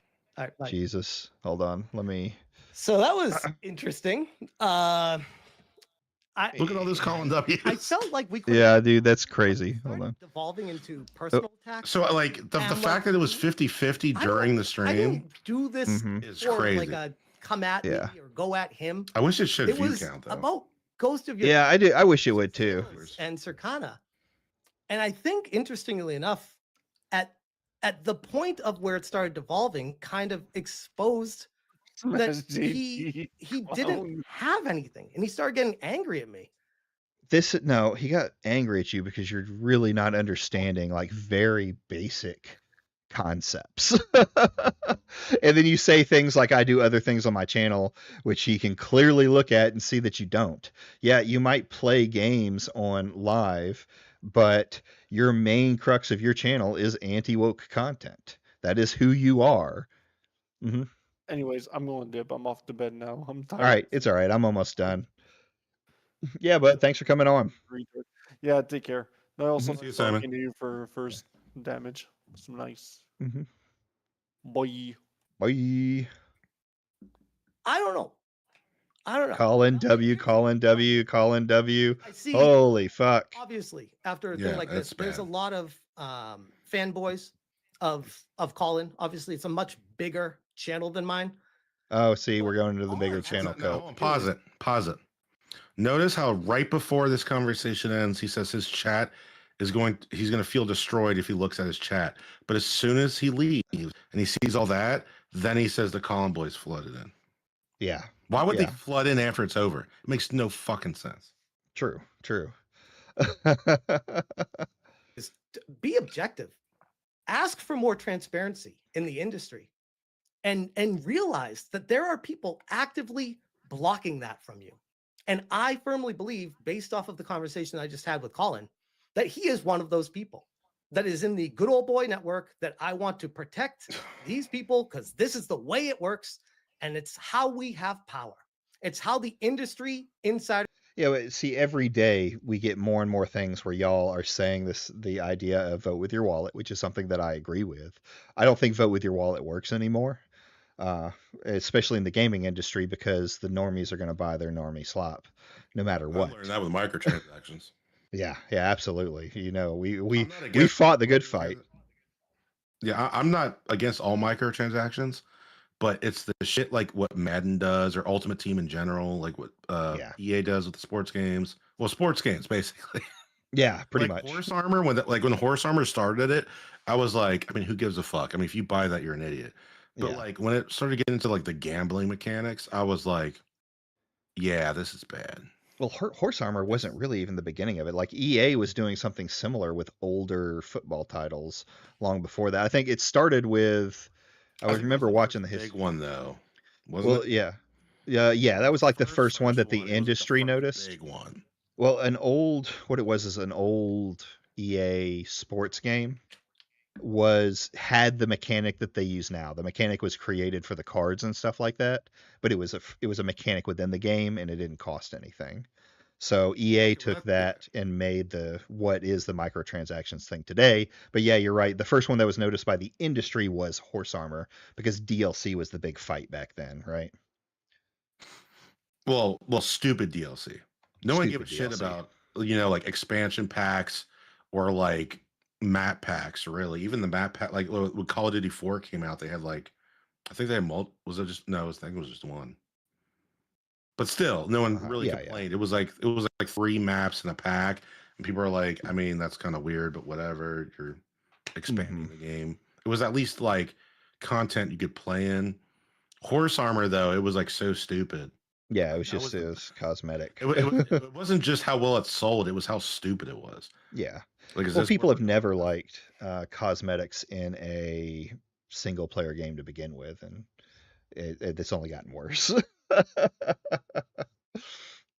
But yeah. Let's finish this out. I want to see the when he puts out his little survey. Have control, and if they had transparency, these people would realize that they're completely fucking useless, because the only thing they have is the information, and they want to protect the information so that they can manipulate it to be able. Oh, look, got back from Demon Slayer movie. What the fuck did I miss? Yeah. So they're the ones that gather the information, right? They go out into the information mines with their information picks, and they build the programs and the connections to get that information. If these people gave it out for free, you're right, they wouldn't exist anymore. And neither would the transparency of the information, or lack of transparency, if you want to put it, because no one would be digging this out. Companies don't have to give out that information to anybody. That's their right as a company, whether you like that or not. So how is getting rid of these data aggregators that are making the connections to get the info worse off than what we had before, where you just picked up a game and hoped it was good? To fool people into thinking a game's doing better than it is, so that you feel like you have the FOMO to go out and buy it, so that it increases the sales of it ultimately. But honestly, I don't feel bad about that interaction. That's the problem coming out of that. It could have been better. It could have been worse. But ultimately, at the end of the day, I think we both got our points across, and it is what it is. You shouldn't cope. Colin floored you. Whatever side you're on, that was fucking entertaining. that was some good shit. I had some fun. Oh, look at Jay Viper, old gay Viper, calling Crash out. Hold on.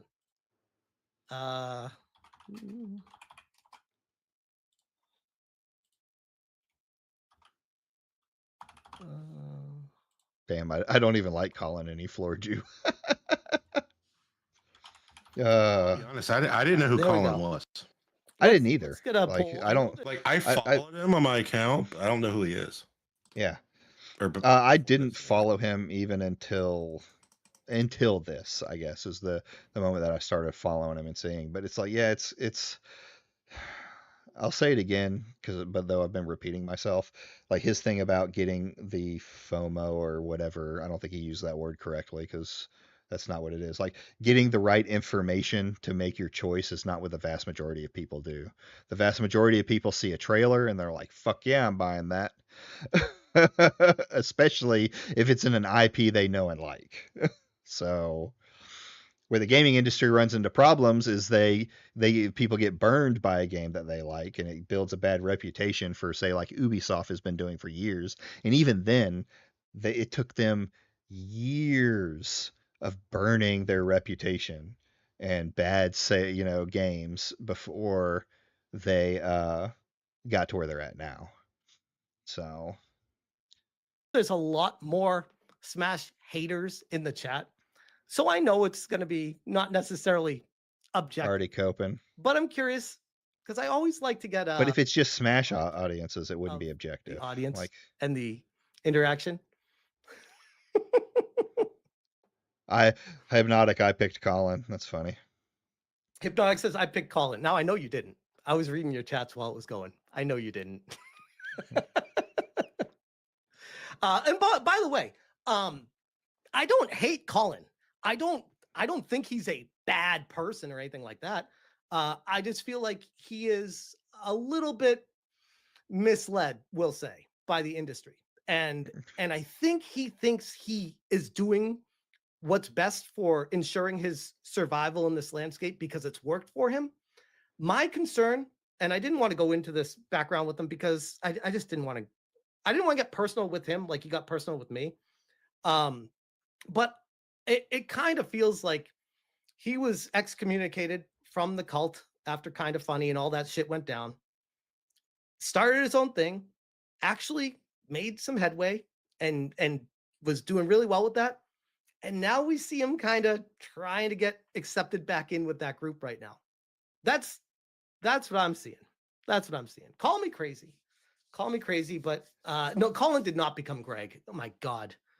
No, you gotta.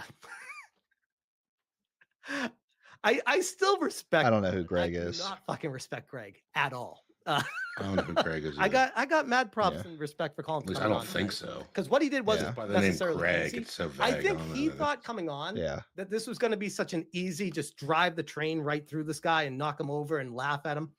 It was. He got a little bit in his feelings when he realized that the conversation was not going to be as easy as he thought it was. And he started getting a little bit frustrated with me. I'm like, I mean, it gets frustrated when someone is banging their head against a wall and you're like, "Hey, stop that. You're hurting yourself." But they won't stop doing it. All right, I'm not going to wait any longer for the chat. It's already 12:30. I got to get to bed. Hey, before you get off, though, Uh-huh. I just want to test one thing. This is just a personal curiosity. Okay. Uh-huh. Hey, Grizzle, are you there? He might be already asleep. He's done this before. Okay. because he was to be fair, Uh-huh. they were like me, and like they didn't say much like during this whole video. Uh-huh. You know, and I'm like, you're still here at the end though, after like the other guys left, Mm-hmm. and I'm not sure if you're actually still there. I don't think he is. Grizzle has done this to me one other time before. He's muted his thing, and then we don't hear from him again. And he drops out of chat the next day. Or VC the next day. This is like I can understand that for the most part, but I'm like, damn, like why won't you just like turn off the computer? Yeah, right. I don't know. Maybe he fell asleep in his chair while watching. Who knows? Oh my God. This is not the video to do. I'll do it another time. It was I remember that pig question, but I'll okay. Video. We don't need to do that in the Smash. Write it down so you don't forget it this time. I will try. I'll probably get to bed and not remember. So yeah, that's all right, man. I will too. All right, later, bud. All right, guys. Thank you everybody for coming by. If you haven't liked the stream, go ahead and like it. This is our viewing of Smash. Tomorrow we'll look up some other stuff. I saw a Gamer from Mars video I might want to watch, and other things. Somebody that does that falls asleep like old Mr. Grizzle. Oh, you are there. Hey, buddy. Yeah, I have you on the other monitor. I'm got you. in and out of VR right now. Oh, I see. Yeah, I was about to say, I'm just here till we pass out. I'm listening. It's all right. I'm headed to bed anyway. We're gonna close it out. Proper good night then. Now I can probably just pass out. All right, good stream. Good stream, fun stream. All right, we'll see you next time. All right. All righty. Good night. Good night. Good night, everybody.